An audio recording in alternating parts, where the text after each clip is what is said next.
ॐ अज्ञानतिमिरान्धस्य ज्ञानाञ्जनशलाकया चक्षुरुन्मीलितं येन तस्मै श्रीगुरवे नमः।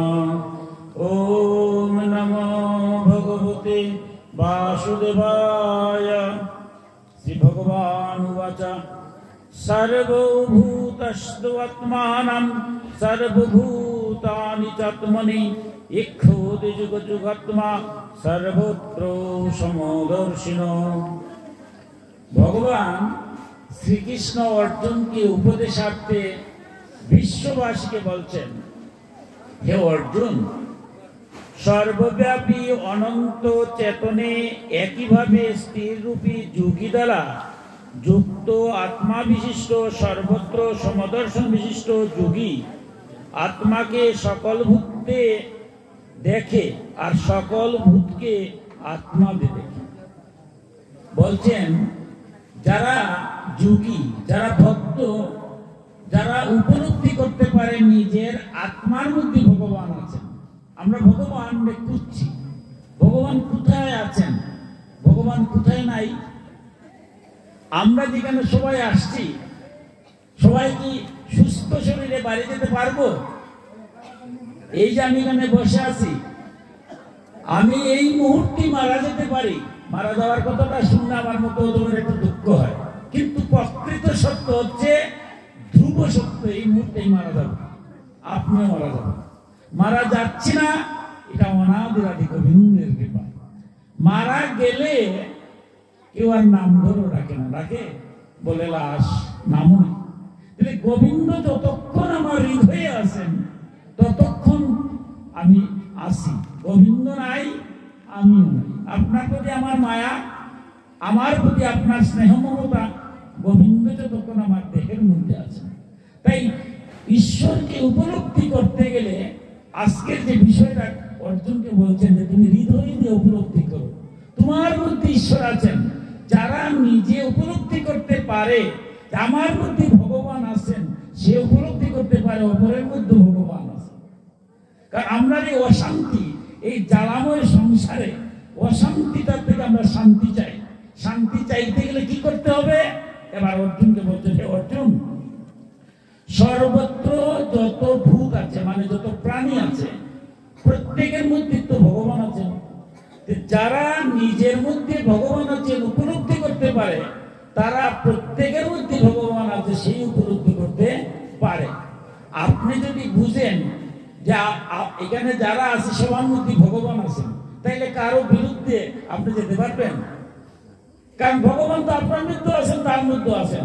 সেই যে তত্ত্বটা, কারণ কি তার যে কথাগুলা অত্যন্ত, কারণ সর্বোপনিষদ অবযুক্ত চারখানা বেদের যে 7 তত্ত্বগুলা 108খানা উপনিষদে ব্যাখ্যা হয়েছে, সেই উপনিষদের 7 তত্ত্বগুলা গীতায় আনা হয়েছে। সেটা বুঝলে পরে ইহকাল শান্তি হয়ে যাবে। আমার মতো কেন শান্তি? পারিবারিক অশান্তি, সমাজে অশান্তি। অশান্তির কারণ আমার জ্ঞান মার্গের যে তত্ত্ব জিনিসটা আমি উপলব্ধি করতে পারছি না। তাই অর্জুনকে বলছেন, হে অর্জুন, যারা এই তত্ত্ববোধকে বুঝে, তারা বুঝে যে ভগবান, আমি যেমন তার ভিতরে আছি, জগতের সকল জীবের মধ্যে অবস্থান করছি। তাই বলছেন, যো মাম পশ্যতি সর্বত্র সর্বং চ ময়ি পশ্যতি তস্য অহং ন প্রণশ্যামি চো চো মে ন প্রণশ্যতি। এবং যে পুরুষ সর্বভূতে সকলের আত্মারূপে বাসুদেব যে আমি, তাকেই দেখে, আর ভূত সমূহকে বাসুদেব রূপ আমাকেই দেখে, তার আমি অদৃশ্য হই না, সেও আমার অদৃশ্য হয় না। আমরা পূজা পার্বণ যজ্ঞ অনুষ্ঠান যাই করছি, মূল তত্ত্ব কথাটা কিন্তু এবার বলছেন। কি বলছেন? বলছেন না যে পূজা পার্বণ যজ্ঞ করলেই আমি তার হৃদয়স্থ থাকি, তার অদৃশ্য আমি হই না, এই কথা বলছেন? বলছেন না। কথাটা কি বলছেন? যে পুরুষ সর্বভূতে সর্বজীবের মধ্যে আমারে দেখে, আমি যখন গোবিন্দের এখানে পূজা করছি, আমার সনাতন ধর্মে মনকে স্থির করার জন্য পূজা যজ্ঞ এগুলা করছি, কিন্তু একটা লক্ষ্য উপলব্ধি করা। কি উপলব্ধি করা?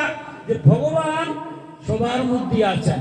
তাই অর্জুনকে আজ মধুর কথা বলছেন, হে অর্জুন, যারা উপলব্ধি করে জগতের প্রতিটা জীবের মধ্যে আমি বিরাজ করছি,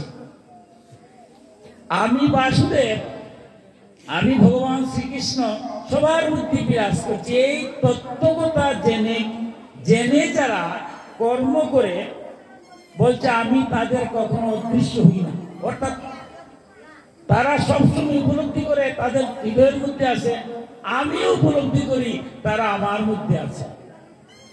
অর্থাৎ ভগবান যদি সবসময় আপনার কাছে থাকেন, তাহলে আপনি কি কোনো খারাপ কাজ করতে পারবেন? স্বভাবত একটা প্রশ্ন জাগে যে ভগবান যদি আমার হৃদয়ে থাকেন, তাইলে আমি যদি কোনো খারাপ কাজ করে থাকি, তাইলে তোটার লাগে আমি দায়ী নাই, ভগবান দায়ী।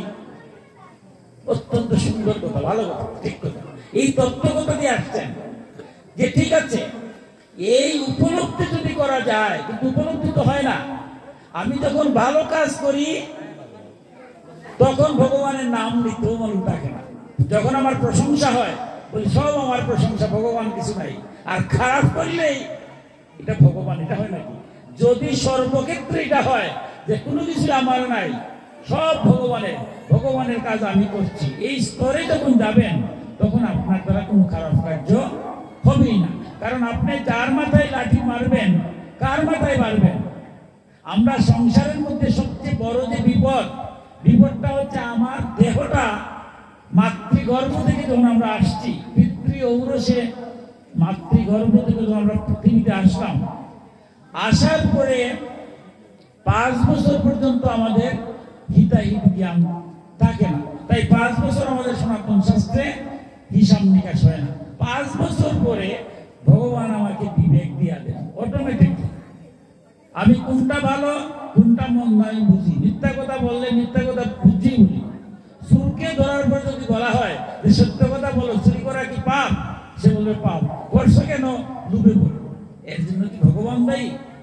আমার এই দেহের মধ্যে 6টা রিপু আছে: কাম, ক্রোধ, লোভ, মোহ, মদ এবং মাৎসর্য। এই ষড়রিপুটাকে দমন করা। আমি কত বড় সাধু সেটা পরিচয় আমার বেশভূষায় দেবে না, আমার আচরণে দেবে। কারণ সাধুকে বলছে সাধু সাবধান, আর কোনো অসাধু সাবধান হতে নেই। সাধু হও, সাধু সেজো না। কারণটা কি? আমার দেহস্থিত যে আমার 6টা রিপুকে যদি আমি দমন করতে না পারি, তাহলে আমার পূজা যজ্ঞ অনুষ্ঠান এগুলা করে লাভ হবে? এগুলা সব হচ্ছে বহিরাঙ্গ, বাইরের জিনিস। এগুলা করি কেন? এগুলার মধ্য দিয়ে আমার দেহটা যাতে স্থিত হয়। আমার মধ্যে যে কাম ভাব আছে, কামনা বাসনার শেষ নাই। তাকে ভগবান কি বলছেন? ভগবান বৈষ্ণবীয় যারা আজকে আপনারা স্বাধীন কাজ করছেন, এরপরে আপনারা এখানে চলে আসছেন, আমার জন্য সেই কামনা থাকে যে যারা ভক্ত সকল কাজের মধ্যে ভগবানকে ডাকার সময় পায়। আমি কেন পাই না?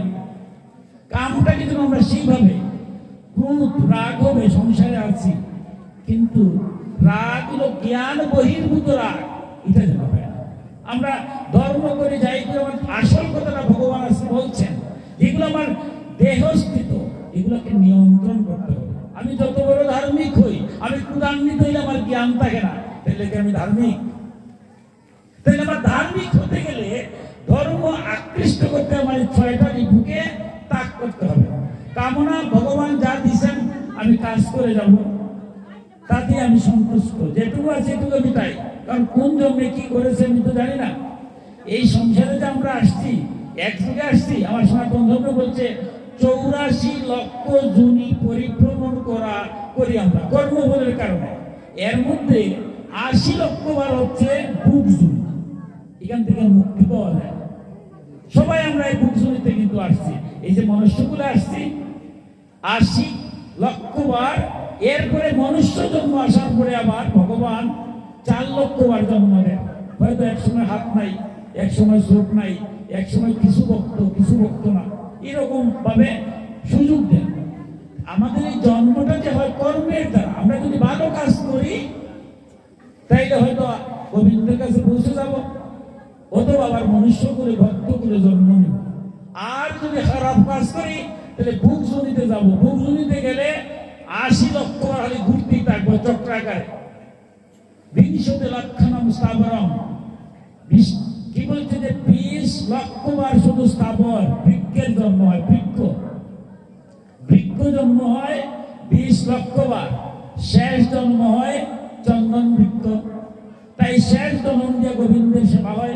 চন্দন ছাড়া আমাদের কোনো কিছু হয় না। অর্থাৎ শেষ জীবন দিয়া গোবিন্দের সেবা হয়। শেষ জন্ম চন্দন হওয়ার পরেই শেষ। এরপরে গেল জলে। জলের মধ্যে 9 লক্ষ বার বিভিন্ন জলজ প্রাণীতে আমাদের জন্ম হয়। এবং শেষ জন্ম হচ্ছে শঙ্খ জন্ম। তাই আমরা শঙ্খ ধ্বনি দিই, শঙ্কর জল দিই। জল শঙ্খ যেটা বাদ্য শঙ্খ ছাড়া কিন্তু কোনো পূজা হয় না। অর্থাৎ শেষ জন্ম দিয়ে গোবিন্দের সেবায় নিয়ে যায়। শেষ 9 লক্ষ বার। এরপরে আসছে কীট পতঙ্গ। 11 লক্ষ বার জন্ম হয় কীট পতঙ্গ, শুধু কর্মের দ্বারা। দেখুন কত গভীর। শেষ জন্ম হচ্ছে মধুকর বা মৌমাছি। এই মধু যে সংগ্রহ করে যায়, ওই মধু কিন্তু আমার মায়েরা নৈবেদ্য দিতে, মধু ছাড়া নৈবেদ্য পূর্ণ হয় না। এরপরে হয় পক্ষী জন্ম 10 লক্ষ বার। শেষ জন্ম হচ্ছে ময়ূর। তাই আমরা ময়ূর পুত্র গোবিন্দের আমরা শিরের মধ্যে, মাথার মধ্যে দিয়ে দিই। শেষ জন্ম দিয়ে গোবিন্দের সেবা করে। এরপরে আসছে পশু জন্ম। 30 লক্ষ বার পশু জন্ম হয়। এর মধ্যে শেষ জন্ম হচ্ছে গরু জন্ম। তাই গরুকে আমরা অত্যন্ত সম্মান করি। শেষ জন্ম এরপরই মানব জন্ম হয়। তাই গরুর দুগ্ধ থেকে শুরু করে সব আমাদের প্রয়োজন হয়। শেষমেশ গরু মারা যাওয়ার পরে তার যে চামড়া দিয়ে আমাদের মৃদঙ্গ তৈরি করা হয়, গোবিন্দের কাজে লাগে শেষ জন্ম। এর জন্য বলি 80 লক্ষ জন্ম ভোগ দুনিয়া থেকে মুক্তি পাওয়া যায়। দুর্লভ 80 লক্ষ জন্ম করে তা করার পরে ভগবান এবার মনুষ্য করে আসছেন। দেখুন কত দুর্লভ জন্ম। এই জন্মে এসে যদি আমরা মারামারি, কাটাকাটি, হিংসা করে পরিবার জীবন, ব্যক্তি জীবন, সমাজ জীবনকে ধ্বংস করে দিই, তাইলে হবে? আমার গোবিন্দ বলছেন এই মানব জীবন আবার 4টা ভাগে বিভক্ত: ব্রহ্মচর্য, গারস্থ, বানপ্রস্থ এবং সন্ন্যাস। সনাতন ধর্মে কলিকালে কিন্তু সন্ন্যাস আবার নিষিদ্ধ করা গেছে ব্রহ্মবৈবর্ত পুরাণে। তো এই যে আমরা চৈতন্য মহাপ্রভু, এই পঞ্চতত্ত্বের মধ্যে মহাপ্রভু সন্ন্যাস নিয়েছিলেন। তিনি যুগবতার, প্রেমবতার। কিন্তু এর আগে তিনি বিবাহ করেছেন, বিষ্ণুপ্রিয়া লক্ষ্মী দেবী বিবাহ করেছেন। বৈবাহিক কার্য সম্পাদন করার পরে তিনি তো আসছেন প্রেম বিতরণের জন্য। হরিনামকে আমরা পাইতাম, এই হরিনাম তো পেতাম না, মহাপ্রভু না, এটা গোপনে ছিল। উনি সেটা প্রেম বিতরণ করে গেছেন, কিন্তু নিয়ম ভঙ্গ করেন নাই। অবতারের ক্ষেত্রে তো নিয়ম থাকে না। অপ্রপঞ্চ প্রপঞ্চনাথ অবতরণ অবতার। যেখানে জন্ম নাই, মৃত্যু নাই, সেখান থেকে জন্ম মৃত্যু যেখানে আছে, এখানে যে আসেন তিনি হচ্ছেন অবতার। মহাপ্রভু আসছেন, তিনি তো অবতার, তার ক্ষেত্রে নিয়মটা খাটে না। তারপরেও তিনি বিবাহ করে গারস্থ আশ্রমকে বলছেন যে আমি বিবাহিত। তারপরে একটা সময় তিনি চলে গেছেন। তার সাথে যে দেখছেন আরো নিত্যানন্দ, শ্রীঅদ্বৈত, তারাও ভাবছিলেন যে মহাপ্রভু আপনি যখন চলে গেলেন তাহলে আমরাও যাব। কিন্তু মহাপ্রভু বললেন না, আমি কলিকালের শেষ, আর কলিকালে সন্ন্যাস কেউ নেবেন না। পরিষ্কার কথা, নিষেধ। আপনি চৈতন্য চরিতামৃতে যান, চৈতন্য ভাগবতে যান, মহাপ্রভু নাইলে তো নিত্যানন্দ দিতে পারতেন না, অদ্বৈত মহাপ্রভু দিতে পারতেন না। নিত্যানন্দের বংশধর এখন আছেন গুরু রাজকিশোর গোস্বামী, আমার মিশনের প্রধান উপদেষ্টা। তিনি প্রায় প্রতিদিন দেখা হয় ইন্ডিয়াতে, কত আছেন। অদ্বৈত ব্রহ্মচারী, তারও বংশধর আছে। কারণ কলিকালে সন্ন্যাস নিষেধ, কঠিন তো সন্ন্যাস ধর্ম। সন্ন্যাস মহাপ্রভু যাওয়ার পরে আর পালঙ্কে সন্ন্যাস মাটির মৃত্তিকায় শুয়েছেন। এত কঠিন তো কি সম্ভব? সহজ নয়, কঠিন। 16 উপনিষদে সন্ন্যাসের যে বিবরণ দিয়েছে, নিজের জীবিত অবস্থায় শ্রাদ্ধ করে তারপর সন্ন্যাসে যেতে হয়। কোনো কামনা বাসনা কিচ্ছু নাই, থাকলে আরো মহাবিপদ হবে। তাই বলতে দরকার নাই। আমরা যারা সংসারে আছি আমরা কামনা বাসনা থাকবো না তা নয়। গীতায় কি বলছেন?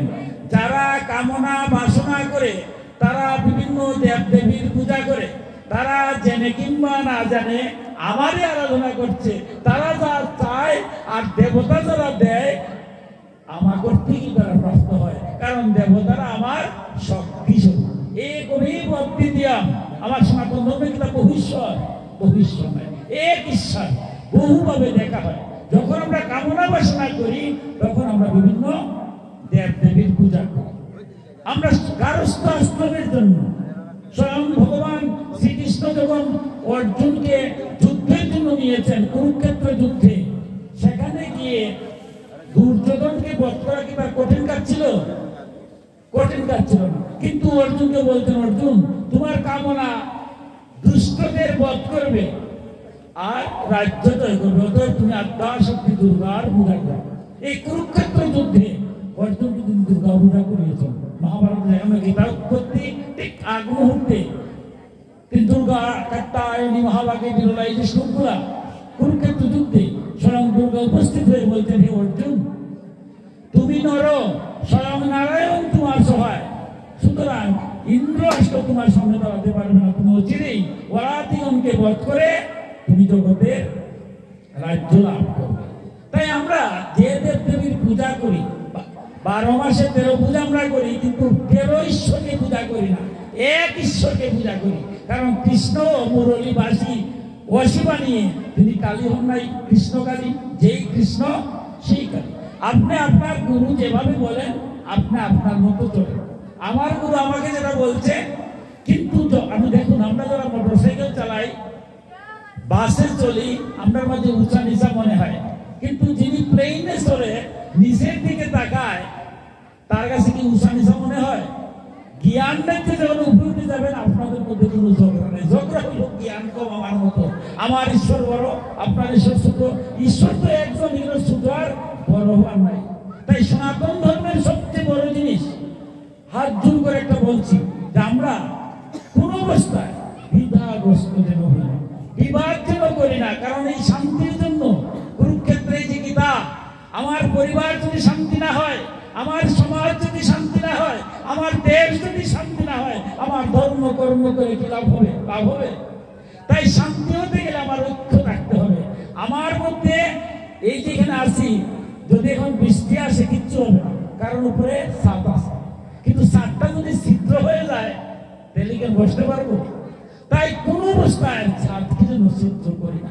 আমার সনাতন ধর্মে যে যাই করি পঞ্চদেবতার পূজা ছাড়া কিচ্ছু হয় না। এই যে আজকে অনাদি গোবিন্দের পূজা হবে, আগে যুগমায়ার ঘট বসানো হবে। যুগমায়াকে স্বয়ং দুর্গা, কারণ আদ্যাশক্তি ছাড়া কোনো কিছু হয় না। মহাপ্রভু সেটাই করেছেন। রামচন্দ্র অবনত করতে পারতেন, কিন্তু না, আদ্যাশক্তির আগে পূজা করছেন। শ্রীকৃষ্ণ গীতা দিতে পারতেন, কিন্তু গীতার আগে অর্জুনকে দিয়ে দুর্গা পূজা করিয়েছেন। এই হরিনাম মন্ত্রের যিনি অধিষ্ঠাত্রী দেবী আদ্যাশক্তি যুগমায়া, সেই যুগমায়ার ঘট আজকে পূজানো হবে। মাকে বলবেন মাকে, অর্থাৎ ভগবান ঈশ্বরের যে শক্তিরূপ, এই শক্তিরূপকে আমরা আদ্যাশক্তির বিকল্পনা করি। তিনি হচ্ছেন যুগমায়া। মায়ের শক্তিকে দিয়ে প্রণাম করি যে মাগো নির্বিঘ্নে যেন অনুষ্ঠানটা করতে পারি, আজকে আমরা প্রণাম করছি। তাই আমরা কোন অবস্থাতে নিজ নিজ ভাব নিয়ে পঞ্চদেবতার যে আমরা কি 5টা ভাব, আমাদের মধ্যে 5টা মত আছে। কেউ বিষ্ণুর আরাধনা করি, আমরা বৈষ্ণব নামে পরিচিত। কেউ মাতৃশক্তি, মাতৃরূপে আরাধনা করি, বাবা ডাকবো না, ভগবানের মা ডাকবো। ভগবানের লোক আপনার সম্পর্কটা কি? আপনি মা ডাকলে কি ভগবান না করবেন? ডাকো। এই যারা মা ডাকে এরা হলো শাক্ত। শাক্ত দ্বারা যারা নারী রূপে ভগবানের আরাধনা করে তারা হচ্ছে শাক্ত। বৈষ্ণব যারা বাবা ডাকে বিষ্ণু, যারা গণেশের আরাধনা করে তারা গণভক্ত, যারা সূর্যের আরাধনা করে তারা সৌর, যারা শিবের আরাধনা করে তারা শৈব। এই পঞ্চদেবতার পূজা ছাড়া গীতা পাঠ হচ্ছে আগে 5টা ফুল দেই, অর্থাৎ একই ঈশ্বর, একমেব অদ্বিতীয়ম। বেদে বলছে আমি এক। বিপ্রদা বহুদা বদন্তি, বিপ্রগণ আমাকে বিভিন্ন ভাবে বিভিন্ন রূপে ডাকে। তাই আমাদের মধ্যে যেন কুন্দল হয় না। কুন্দর কেন? এবার অর্জুনকে বলছেন, অর্জুন তোমার মধ্যে কামনা বাসনা, তোমার মধ্যে অহংকার, যখনই আমার অহংকার হবে ধ্বংস। কিন্তু জানি না এই অহংকারটা হবে না, কামনা বাসনা থাকবে, ক্রোধ যেন হয় না, রাগ হতে পারে, জ্ঞানহীন ক্রোধ যেন হয় না, কাম ক্রোধ লোভ, লোভের বশবর্তী আমরা ধ্বংস হই। তাই বলছেন এই লোভ থেকে তুমি সংগ্রহ হও। মোহ কি বুঝে না? এই যে আপনারা এই ঠান্ডার মধ্যে আসছেন, সবাই বসে আছেন, বুঝছেন গোবিন্দের নাম যদি শ্রবণ করি শ্রবণে আমার মঙ্গল হবে, কিন্তু আমি বুঝতেও বুঝি না। ভালো কাজ থাকবো, করবো না, ভালো কাজে বাধা হয়ে দাঁড়াবো। কেউ যদি ভালো কাজ করতে চায়, আমার কথা নয়, ভাগবতের কথা, কলিকালে ভালো কাজ করতে যাবেন 100টা বাধা আসবে, বাধারে ডিঙ্গাইয়েই কিন্তু আজকে আপনারা অনুষ্ঠান করতেছেন।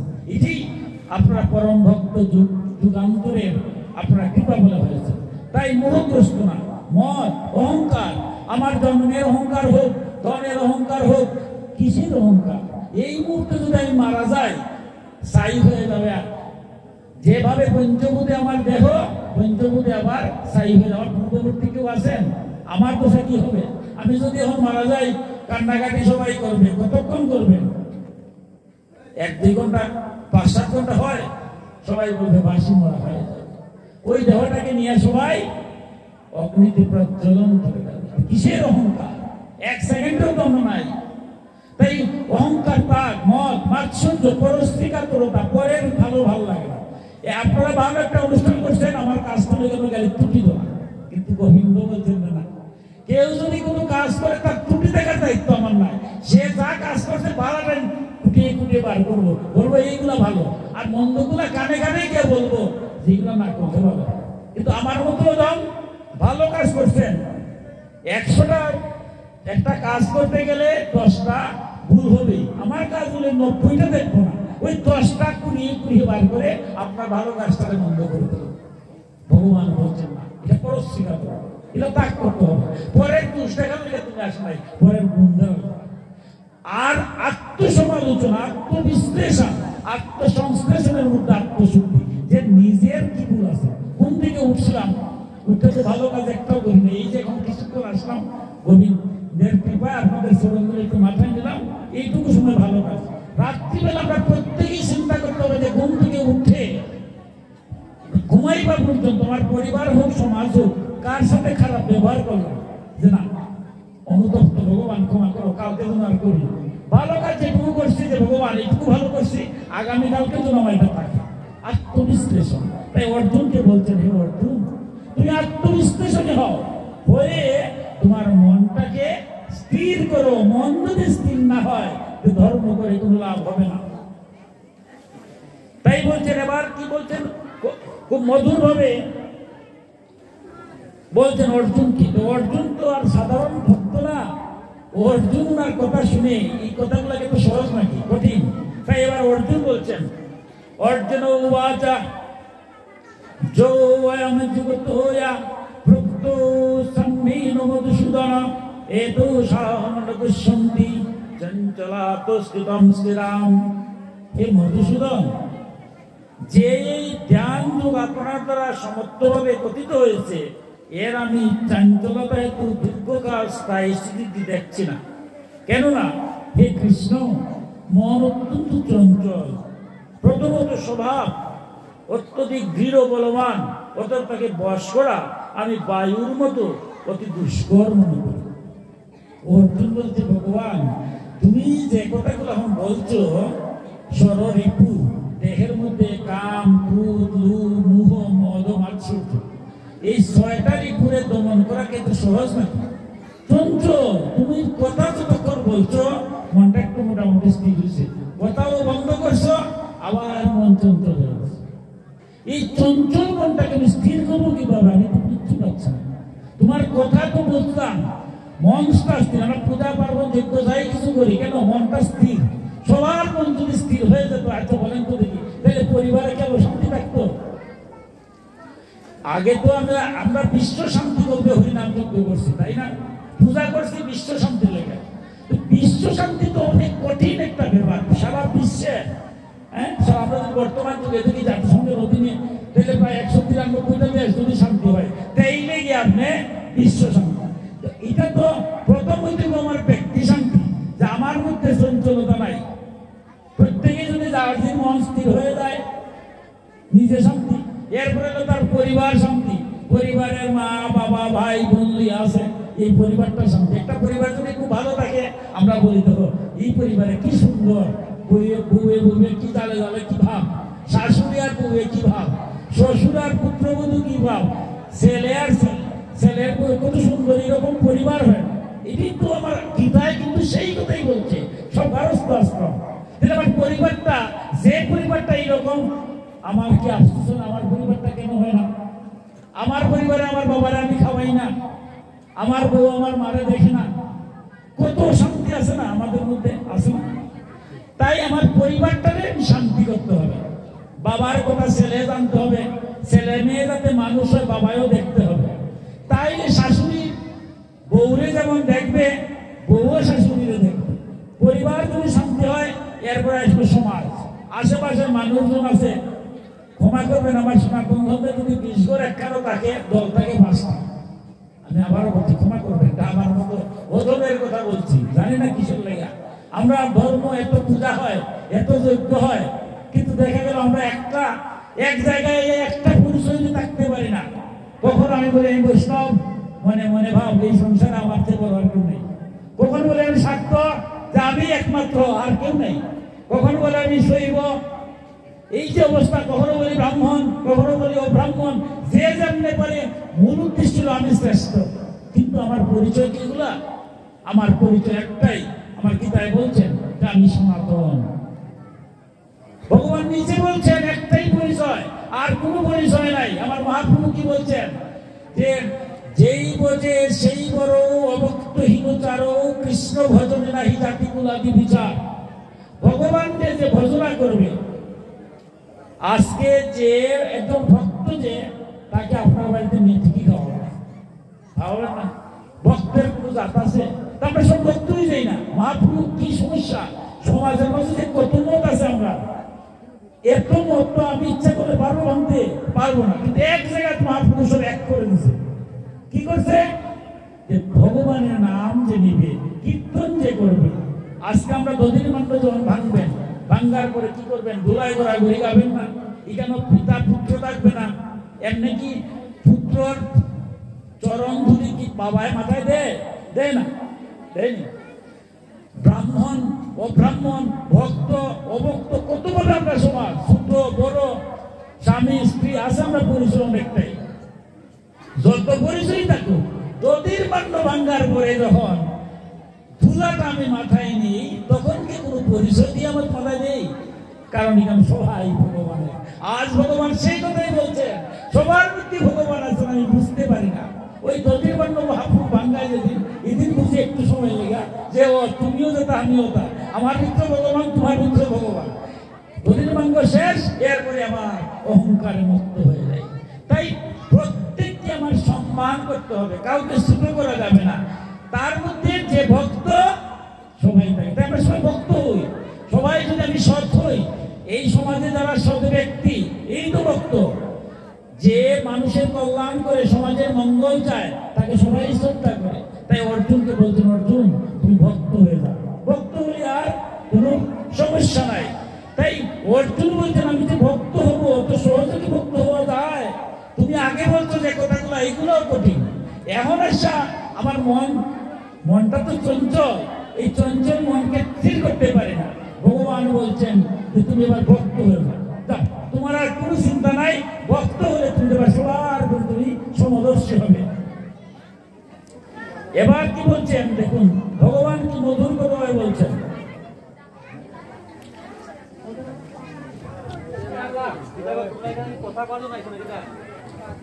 এবার ভগবান কি বলছেন, ও সংশয়ম মহাবাহু মনোদুর নিগ্রহম চলম অভ্যাসেন তু কুন্দেয় বৈরাগ্যেন তু গৃহ্যতে। হে মহাবাহু, নিঃসন্দেহে মন চঞ্চল, দুর্নিগ্রহ কিন্তু কুন্তি পুত্র অর্জুন অভ্যাস ও বৈরাগ্য দ্বারা তাকে বশ করা যায়, তাকে বশীভূত করা যায়। যে ভক্ত হবেন, ভক্ত হতে গেলে কি করতে হবে? অর্জুন বলতে, তোমার কথা তো কঠিন।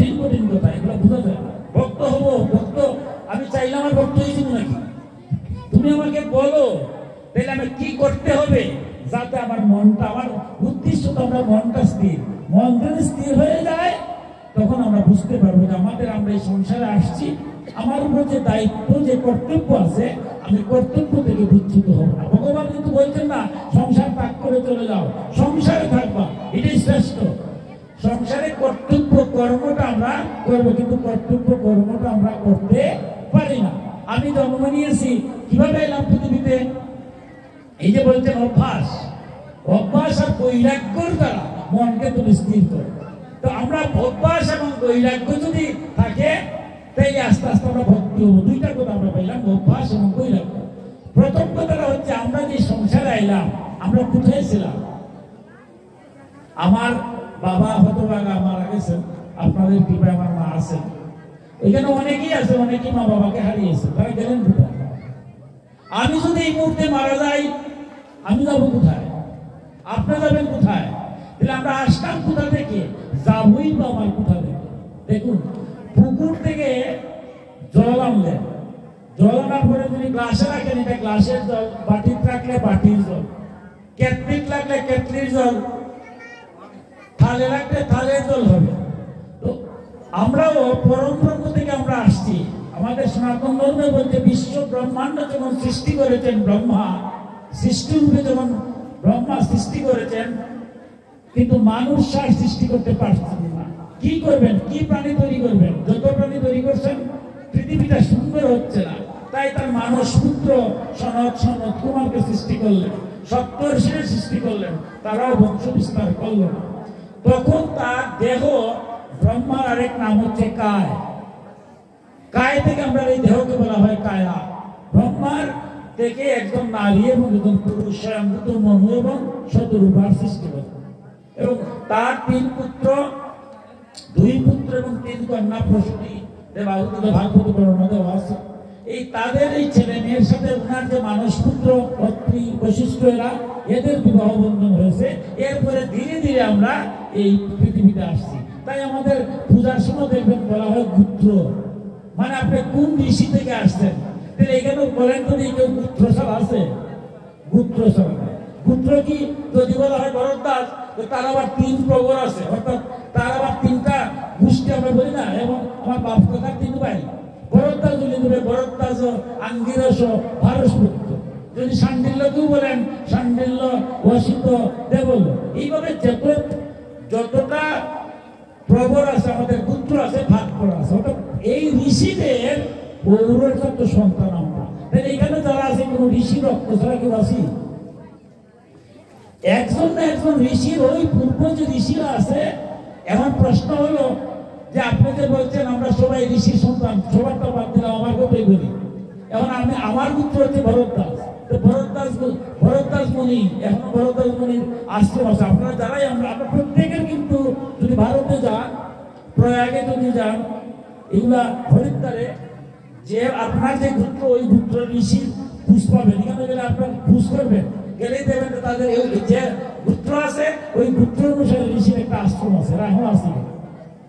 তো এখন প্রশ্ন হলাম, তো তাদের মতো হলাম না, তার তো কোনো গুণ কিচ্ছু আমার নাই, কারণ বলতে চাই ভরদ্বাজ। কারণটা কি? রাজশাহীর ফজলিয়াম যদি এই না সিলেট লওয়া হয়, ফজলিয়াম কি রাজশাহী তো হবে? মাটির গুণে কি হয়? এটা ফসা আম পুকুরা। আজকে আমরা অবস্থা হয়েছে ফসা আম পুকুরা হয়ে গেছে পরিবেশ পরিস্থিতির কারণে। কিন্তু আপনারা যারা ভক্তগণ আবার যদি গোবিন্দের ভূষণা করে, আবার দেখবেন ফসা আম পুকুরা আম থাকে না, কিছু ঔষধপত্র দিলে এটা ফসা আম পুকুরা আমও ভালো হয়ে যায়। আমরা দশাটা করছি এরকম, আমরা দীর্ঘদিন ভগবানের কাছ থেকে দূরে থাকার কারণে আমরা ঋষির সন্তান হয়েও আমরা ঝগড়া করি, বিবাদ করি। আজকে দেখা যায় 10 ঘর যদি হিন্দু থাকে 20টা দল করি, মতের আর শেষ নাই। কিন্তু গোবিন্দ কি, যে গীতার কথা তো সবার কথা, গীতায় বলছেন যে যেইভাবে যেই লোক ভজে প্রাপ্ত মোরে, সেইভাবে সদা আমি ভজাই তাহারে। তাই এইখানে আমার ঝগড়া করার কোনো বিবাদ আছে? বেদ নিয়ে সব, বেদে বলছে এই মধ্যে দিয়ে আমি এক, তাহলে আপনার সাথে আমার বিবাদ করতে জায়গায়। এখন আমরা বিভিন্ন দেব দেবীর পূজা করি, কারণ আমরা এই সংসারে যদি বলি আমি কিচ্ছুই চাই না, এটাও একটা গন্ডামি হবে। গন্ডামি হবে না? কারণ আমার স্ত্রী আছে, পুত্র আছে, সংসার আছে, মা আছে, বাবা আছে, এই যে এখানে আসছি, আমার মতো ওজনের কথা চাইতে চাইতে তো শেষ। একমাত্র পরম ভক্ত যারা, আপনারা কিছু চান নাই, ভগবান যা ভালো তাই করলো, উচ্চ স্তরের ভক্ত। এই স্তরে গেলে এরা কিছু চায় না যে ভগবান যা ভালো, কিন্তু এই স্তরে কি আমার মতো ওজন যেতে পারি? ভগবান বলছেন যে না, ওই স্তরে না যেতে পারলো, চাইলে কার কাছে যাচ্ছে? কেউ যদি তার বাবার কাছে কিছু চাইলে লজ্জা কিছু, লজ্জা কিছু, আমি তো আর কিছু চাচ্ছি না।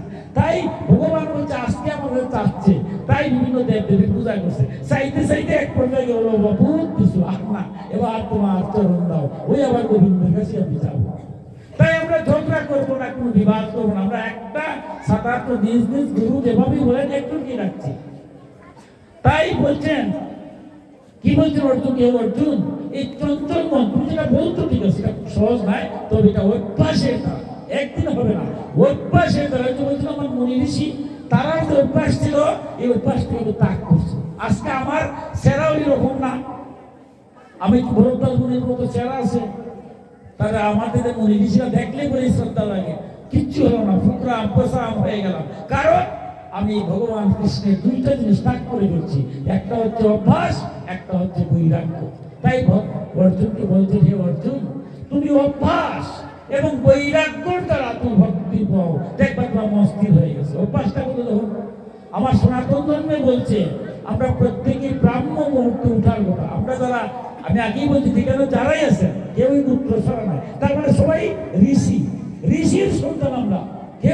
কেউ বলতে পারবে না না না আমি ঋষি সন্তান, আমি ভোরবেলা উঠতে পারবো না, ভোরবেলা উঠতে হবে। কারণ আমরা পূর্বপুরুষ যারা ঋষিরা, তারা ব্রাহ্ম মুহূর্তে সূর্য উদয়ের 1 ঘন্টা 34 মিনিট পূর্বের যে সময়টা, ওই সময় তিনি জপ ধ্যান, স্নান করে ধ্যান করতেন। আমার কিন্তু উপলব্ধি করা, এই যে উপলব্ধিটা, আপনি যখন ভোরবেলা উঠে গোবিন্দকে ডাকবেন, 2 চক্ষুর মাঝখানে গোবিন্দকে, আপনার আরাধ্যকে স্থির করে ডাকবেন, তখন আপনার নিজের প্রতি উপলব্ধি করতে পারবেন আপনার প্রতি ভগবান বিরাজ করছেন। একজন যখন বুঝতে পারে যে আমার প্রতি একটা একদম নির্জন স্থলে, এই যে গীতার সময় আজকে নাই, এই কিভাবে অভ্যাস করবেন সেই ব্যাখ্যা আছে। এটা আমরা এই সন্ধ্যা করি, ভোরবেলা যদি উঠতে নাও পারি, আমার মতো ওজনের লেগা পরবর্তী ঋষিরা বলছে, বাবা ঠিক আছে, যে সময় ঘুম থেকে উঠো তখন উঠতো। আর গীতা এসেও আমরা দাপর যুদ্ধ শেষ, কলিকাল, ভগবান সব জানেন। তাই তিনি কি বলছেন, পত্র পুষ্পম ফলম তুষম, আমার গীতায় কি বলছেন, ওই ভোরবেলার কথা উল্লেখ করছেন না। বলে বাবা যে সময় ঘুম থেকে উঠো, যে ব্যক্তি আমাকে একটু পত্র দেয়, মানে কি একটু তুলসী পাতা, আমি খুশি। আমি বলবো ভগবান আমার বাড়ি তুলসী গাছ নাই, ঠাকুরঘর না থাকতে পারে, আমার অর্থ নাই, কিন্তু একটা তুলসী গাছ নাই, শোনা বন্ধুর বাড়ি হয়। তখন যদি বলি ভগবান কি করবেন, ভগবান বলছেন বাবা তোমার বাড়ি তুলসী নাই, আচ্ছা দাও পত্রম, ফুল দাও, পুষ্পম, ভগবান শীত আসছে, আমার বাড়ি ফুল নাই। বাহ, এটা একটা হতে হলো, একটা ফুল গাছ লাগাইতে পারি না। ভগবান বলছেন জানেন তো আমার চরিত্র, কলিকালের যে অবস্থা ভগবান জানেন। তাই বলছে পত্রম পুষ্পম, ফুল নাই, বাধ্য একটু ফল দাও না, পত্রম পুষ্পম ফলম, কি মধুর কথা না, ভগবতে গিয়ে বলছেন একটু ফল দাও। ভগবান বাজারের যে অবস্থা, নিজেই গাইতে পারি না, তোমার লেগে আবার ফল আনতাম, ফল আনতাম, নিজে বুঝো না দেশের অবস্থা কিরকম, ওখানে কি ফল আনা যায়? গোবিন্দ সব বুঝে, সব কাজ হয়, গোবিন্দের লেগে আমার আনার সময় নাই। গোবিন্দ বলতে বাধ্য বাবা লাগবে না। এবার বলছে পত্র পুষ্পম ফলম তুষম, একটু জল দাও। ভক্তি করে যদি কেউ আমাকে একটু জল দেয়, আমি তাতেই খুশি। এবার কি আমি বলবো ভগবান আমার বাড়ি একটুটা জল নাই? ভগবান তার কিছু চান না, লাগবে না তুলসী, লাগবে না ফুল, ভক্তি করে যদি একটু জল, আমরা যদি এই অভ্যাসটুকু, অভ্যাস প্রতিদিন ঘুম থেকে উঠার পরে, যারা আপনারা ভক্ত তারা তুলসী পত্র দেন, গোবিন্দকে আপনারা নিয়ে আসেন, ফুলও দেন, ফলও দেন, জলও দেন। আমার মতো সব কিছু দেবো না বালা, কিন্তু জল দিতে পারবো না, এটা কি বললে হবে? ভগবানকে এই কথা বলতে পারবো? তাই আমরা সেই আমার ঋষিরা যারা বংশধর হয়ে, যারা সারাটা জীবন দিয়ে গেল, আমি সেই বংশের হয়ে এক ফোঁটা জল দেওয়ারও গোবিন্দের সময় হয় না। আমার ছেলে মেয়েরা, আমার অত্যন্ত ভালো লাগছে, মৃত্তিকা চা বাগানে আসলাম, আমার মায়েরা আমি গভীর শ্রদ্ধা জানাই, আবার প্রণতি জানাই। কারণ সংসারে মারা বাবারা রাগ করবেন না, বা মায়ের প্রতি একটু বেশি, বাবারা তো একটু বাইরে বাইরে থাকি, ছেলে মেয়েদেরকে একটু মায়েরা বেশি। কারণ আমি দেখলাম যে আজকে আরতি করলো, কি মধুর আরতি তারা করছে, এমনি কি করছে, মায়া বাবাই শিখেছে, সেই মা বাবাকে ধন্য।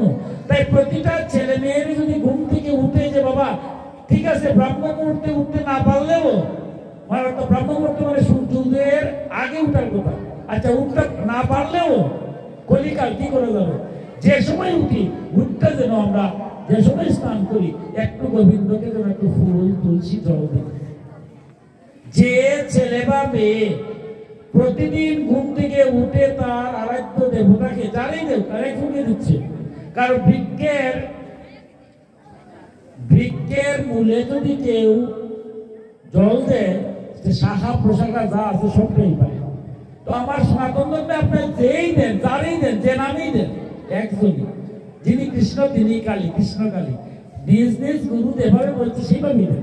যাকে দিবেন গোবিন্দ পাবেন, কারণ গোবিন্দ তো আলাদা নয়, তারই বিভিন্ন বিভূতি মাত্র। তাই যে জল তুলসী যে বাচ্চাটা দেয়, সেই ছেলে বা মেয়ে বিপদগামী হতে পারে, আজকে অত্যন্ত দুর্ভাগ্য। কথাটা আসছে, অন্যভাবে নিবেন না, আমরা বড় হতভাগা একটা জাতি।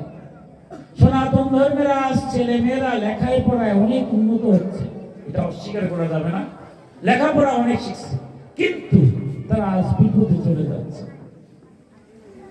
তাই আমার এই লেখাপড়া করে কি লাভ হলো? এই বিপদে যাওয়ার কারণটা কি? আমার পরিবার প্রথম। আমার পরিবার থেকে যদি তাকে সেই শিক্ষা দেওয়া হতো, একটা মা বাবাকে তাক করে চলে যেতে পারত। তাই সেই ছেলে মেয়েটা যদি যাচ্ছে, আমি কি তাই নই? আজ বড় হয়ে ছেলে মেয়ে আমাকে খাওয়াচ্ছে না। আজকে আমাদের সমাজ ব্যবস্থা দেখি, ক্ষমা করবেন আমি আবারও বলছি, কোনো ভক্তের কথা নয়, আমার মতো কথা বলছি। আজ আমি মাস্টার ডিগ্রি পাস, আমার স্ত্রীও মাস্টার ডিগ্রি পাস, আমার পরিবারও, আমার বাবার জায়গা হয় না, মার জায়গা হয় না, দুইটা মানুষের জায়গা হয় না, আমার স্ত্রীর জায়গা হয়, আমার ছেলের জায়গা হয়, আমার মেয়ের জায়গা হয়। যে মা বাবার মধ্য দিয়ে আমি এই সংসারে আসলাম, সেই মা বাবাকে চলে বলে কলে কৌশলে দূরে সরিয়ে রাখি। তাইলে আমি যখন বৃদ্ধ হবো, আমার ছেলেকে আমাকে খাওয়াবে? সনাতন ধর্মের একটা গৌরব, সারা বিশ্বের যত ধর্ম আছে সবাই শ্রদ্ধা করে যে সনাতন ধর্মের ছেলে মেয়েরা মা বাবাকে ত্যাগ করে না। কিন্তু আজকের দিনে বুকে হাত থেকে সবাই বলতে পারবো যে না, প্রত্যেক ঘরের মা বাবাকে আমরা সেই স্তরে রাখছি। দুঃখ হয়, আজকে তো ইউটিউবের যুগ, ফেসবুকের যুগ, আমার একটা ইউটিউব আছে নৈমিষারণ্য, তো মাঝে মাঝে অনেক ভক্তরা এখানে আসছে, অনেক কিছু নৈমিষারণ্য সার্চ করলেই পাবেন। তো দেখা যায় বৃদ্ধাশ্রম আমাকে দিয়ে আসছে, কি অবাক কারবার। কারণটা কি? এর কারণটাও কিন্তু আমরা দেখুন, এক ছেলে, বাবার একমাত্র ছেলে, তার একমাত্র ছেলে, তার প্রতি দরদ বেশি, লেখাপড়া অনেক করাইছে, করতে করতে একেবারে সর্বোচ্চ ডিগ্রি মাস্টার্স নিয়ে পিএইচডি নিয়েছে, এবার বড় চাকরি পাইছে, তার স্ত্রীও আরেক পিএইচডি, দুই পিএইচডি একই, আর মার খবরও নাই, বাবার খবরও নাই। এবার মাঝে মাঝে হাই হ্যালো, মোবাইলের যুগ তো হাই হ্যালো করে, মাঝে মাঝে কিছু টাকা পাঠায়, মা কেমন আছে, মা খান কিনা, বাবা খান কিনা, এই সময়ও নাই। হঠাৎ একদিন বাবা বৃদ্ধ হয়েছে, স্ট্রোক করে হসপিটালে গেছে, মোবাইলের যুগ তো, মায়ে বলছে খাইতে খেতে, বাবা রে তোর বাবা স্ট্রোক করছে, হসপিটালে নিয়ে আসছে।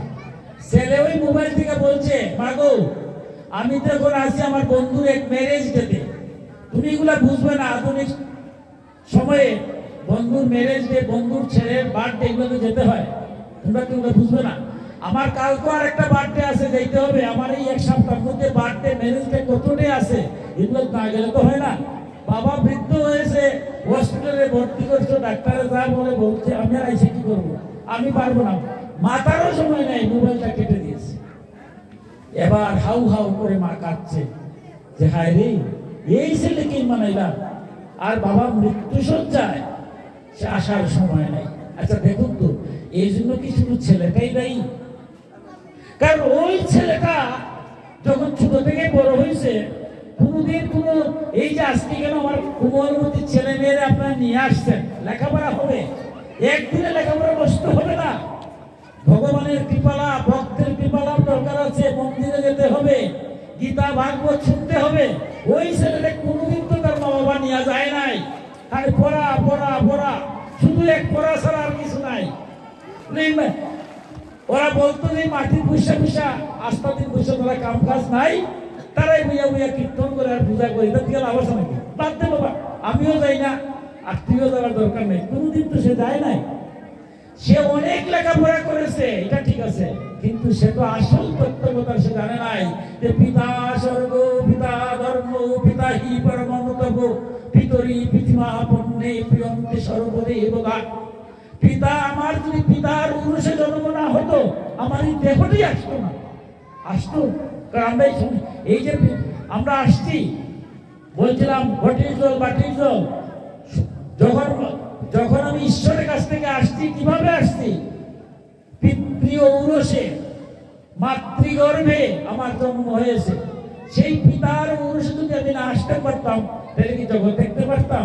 তাই বলছে সনাতন ধর্মে পিতা স্বর্গ, পিতা ধর্ম, পিতাই সর্বদেবতা। পিতা যদি খুশি হন, তাহলে দেবতারা খুশি হন। পিতা যদি অসন্তুষ্ট হন, দেবতারা অসন্তুষ্ট হন। কিন্তু সেই ছেলেটা কি শুনছে জীবনে কোনোদিন? তারও তো সুযোগ নাই। আমার গানের স্কুলে যাওয়ার সুযোগ হয়, নাচের স্কুলে যাওয়ার সুযোগ হয়, গীতা স্কুলে যাওয়ার সময় হয় না। সব বই পড়ার পড়তে পারে, গীতা ভাগবত পড়ার সময় হয় না। কারণটা কি? আমার ছেলেকে অনেক বড় বানাবো, বানাইয়া তো লাভ হলো কি? এবার তো সরো না। সে তো জানে না যে এই যে বর্তমান যুগে চিকিৎসা শাস্ত্র, আমার সনাতন শাস্ত্রের কথাই বলছে, এই যে দেহটা পেয়েছি, এটা দেহটা কার? পিতৃ ঔরসের মাতৃগর্ভে মায়ের রক্ত, মাংস, মজ্জা, অস্থি দিয়ে এই দেহটা না তৈরি করছে।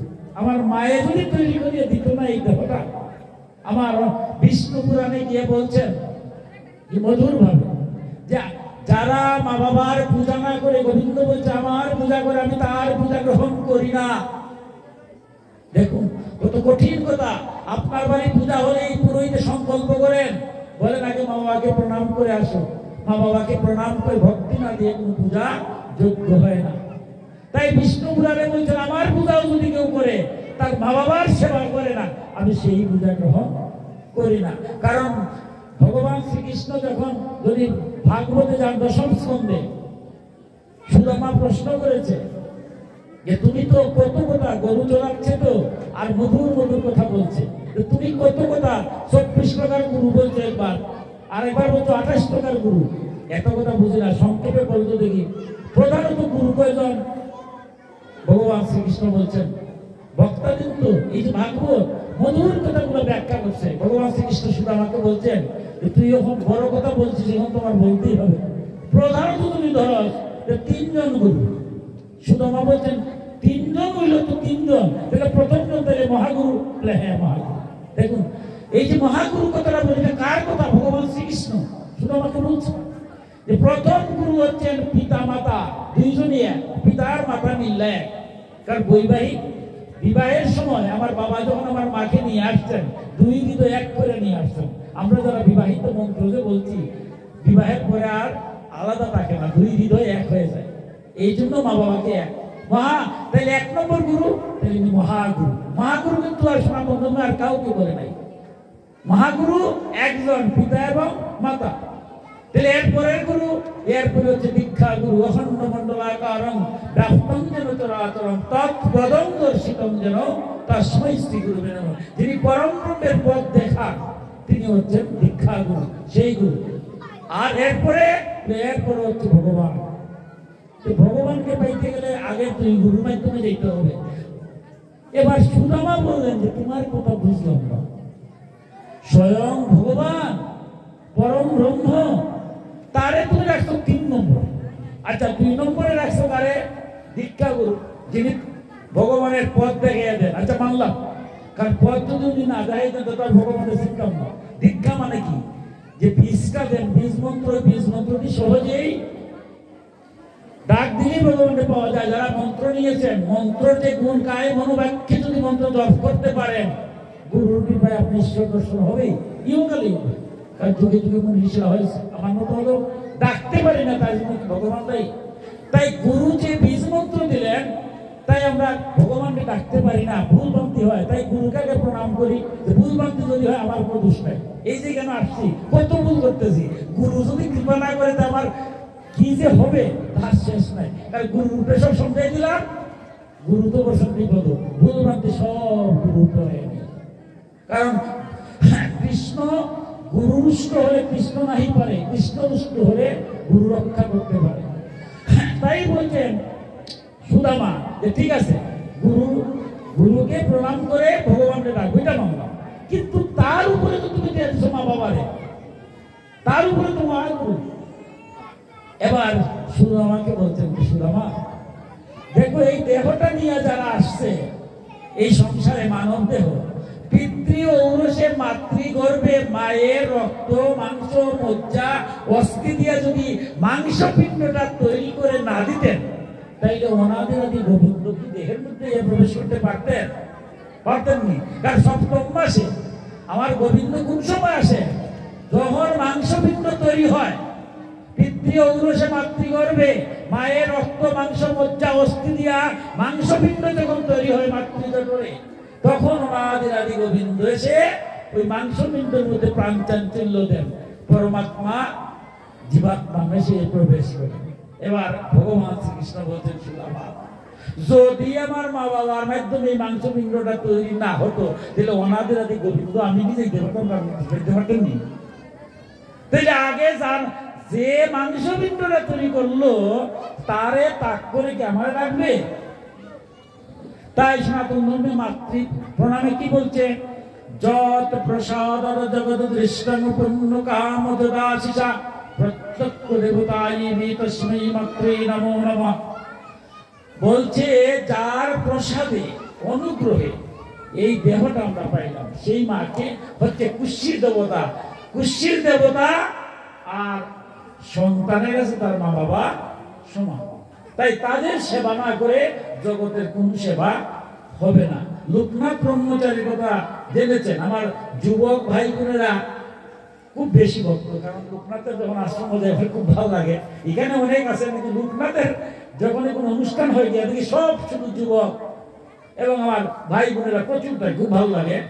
লোকনাথের ভক্ত, সেই লোকনাথের জীবনী যদি পড়েন আপনারা দেখবেন, লোকনাথ এক জায়গায় গিয়ে বলছেন ওই সুখের ব্যাখ্যা, কত মধুর ব্যাখ্যা, গীতার যে ব্যাখ্যাগুলা।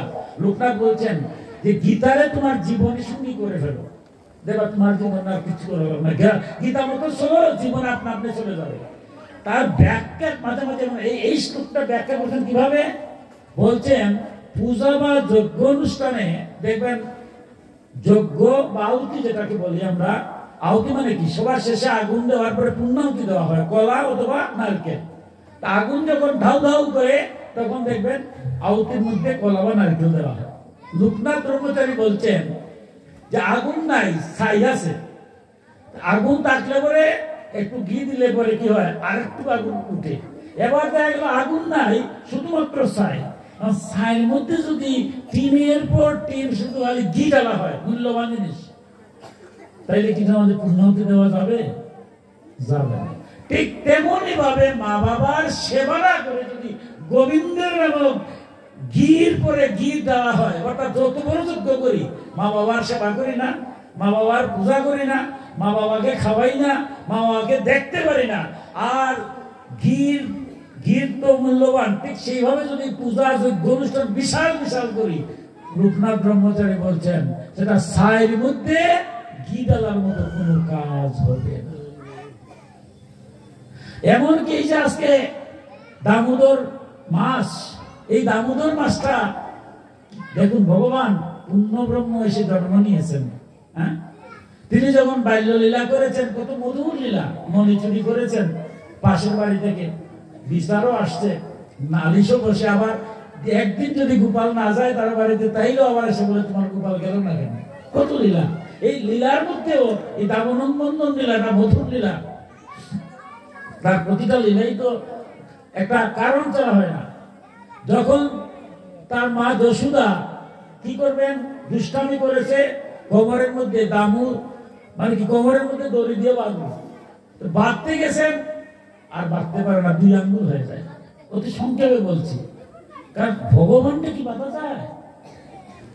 এইভাবে মায়ে বারবার চেষ্টা করছে, বারবার তার দড়িটা, একটা দড়ি বাদ দিয়ে আরেকটা দড়ি আনছে, আরেকটা দড়ির মধ্যে গিট্ট কাটতে কাটতে আরেকটা দড়ি আনছে।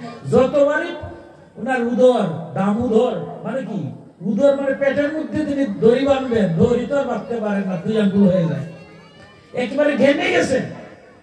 যখন ঘেমে গেছেন, ছোট্ট কৃষ্ণ তো আনন্দ পাচ্ছেন, মায়ে তো পারতেছে না। যখন মা একদম পরিশ্রান্ত হয়ে গেছেন, আনন্দের মধ্যে ভগবানের হঠাৎ সর্বনাশ, আমি কি করছি? আমার মা যার স্তন পান করেছি আমি যশোদা, সে মা আমার পেটের মধ্যে বাঁধবে, আমি দুষ্টামি করেছি, লীলা করেছি, আর আমার ঐশ্বরিক শক্তির দ্বারা আমি 2 আঙ্গুল করে নিচ্ছি। সর্বনাশ, জগৎ আমার কি বলবে? সাথে সাথে ধরা দিয়ে দিচ্ছেন। এবার তার অলৌকিক শক্তি নাই, এবার কোমরের মধ্যে বার্তা দিয়ে দিচ্ছে। বাঁধলেন না? এই যে বাৎসল্য প্রেম, ভগবানকে বাঁধা যায় যদি সেই বাৎসল্য প্রেম আমার থাকে। এখন আমরা যারা মায়েরা দেখবেন অনেককে বললেন, বাস্তব করো না যে কালকে আমার বাড়িতে আসবেন, হয়তো উনি বলে হ্যাঁ আসবো, তো সকালে একটু দেরি হবে, ওই আমার গোপালকে একটু দিয়ে আসতে হবে, এমন ভাবে বলেন যে ওনার ছেলে, অর্থাৎ ভগবানকে তো আপনার ছেলে রূপে যেভাবে করেন। ভগবানের লাগে আমার সম্পর্ক কি? আমি ভগবানের কাছ থেকে আসছি, ভগবান আমার বাপ না, মা না, ছেলে না, মেয়ে, বড় কথা না, আমি ভগবান আমার ভিতরে ভগবান পরমাত্মার অংশ আছে। দেহ চলে যাবে, আত্মা হয় কর্ম বলে, ওই যে বলছিলাম প্রথমে 80 লক্ষ জুড়ে যাবে, নাইলে মানুষের হবে, আর নাইলে ঘটির জল বাটির জল, যে বলছিলাম যদি পুকুরে গিয়ে কোনো রকম পড়ে যায়, তাহলে বলতে পারবেন কোনটা পুকুরের ঘটির জল, কোনটা বাটির জল? যে জলটা পুকুরে গিয়ে পড়ে যাবে পরমাত্মার সাথে মিশে যাবে, পুত্র স্বামী মাত্র। আর যদি পুকুরে না গিয়া ঘটির থেকে বাটি, বাটির থেকে কেটলি, কেটলির থেকে খাল, এইভাবে আমরা কর্মের কারণে বিভিন্ন জীবে আচ্ছাদিত হচ্ছে। আবার এখানের মধ্যে ভাগবতে বর্ণনা করেছে সবাই যদি মুখ্য লাভ করে, তাহলে যারা মহাপুরুষরা জন্ম নিয়েছেন তারা দরকারটা, তারা কি পাপ করলে? তারা তাহলে পাপের জন্যই যদি জগতে আসতে হয়, তাহলে যারা বড় আমাদের গুরুদেব যারা আসছেন, মহাপুরুষ যারা আসছেন জগতে, এরা কোন পাপ করছে? কিন্তু না, ভাগবত তার ব্যাখ্যা করেছে। ভক্ত, অনেক ভক্ত আছে, তারা মুক্তি চায় না, ভাগবতীকে দেখবেন সাধু চায় না। ভগবান আমি তোমার সাথে মিশে যাবো, তো আনন্দই নাই, তুমি আলাদা আমি আলাদা, তোমার আমি সেবা করবো, আমার ভক্ত দিয়ে দাও। এই যে ভাগবতে কি আকুতি, অনেক ভক্ত আছে ভগবানকে ভক্তি দিয়ে বলে তাহলে মুখ্য লাভ দিও না, এই জন্মে পারছি না, আর একটা বার জন্ম দেও, আমি যেন তোমার ভক্ত হতে পারি, আকুল ভাবে বলে।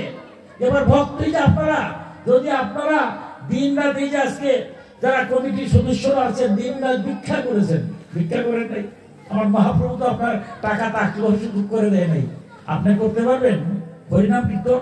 মহাপ্রভু আপনি যদি আপনার বাড়িতেও লক্ষ টাকা দিয়ে হরিনাম কীর্তন করেন, ওই সকালবেলা দেখবেন নদীর বন্ধ ভাঙ্গার আগে নগর কীর্তন করা লাগে, ঘরে ঘরে গিয়া ভিক্ষার চাল টাকা এনে আপনার লাগাইতে হবে না, যে গোবিন্দে ভুক হবে না, কারণ দীনভাব।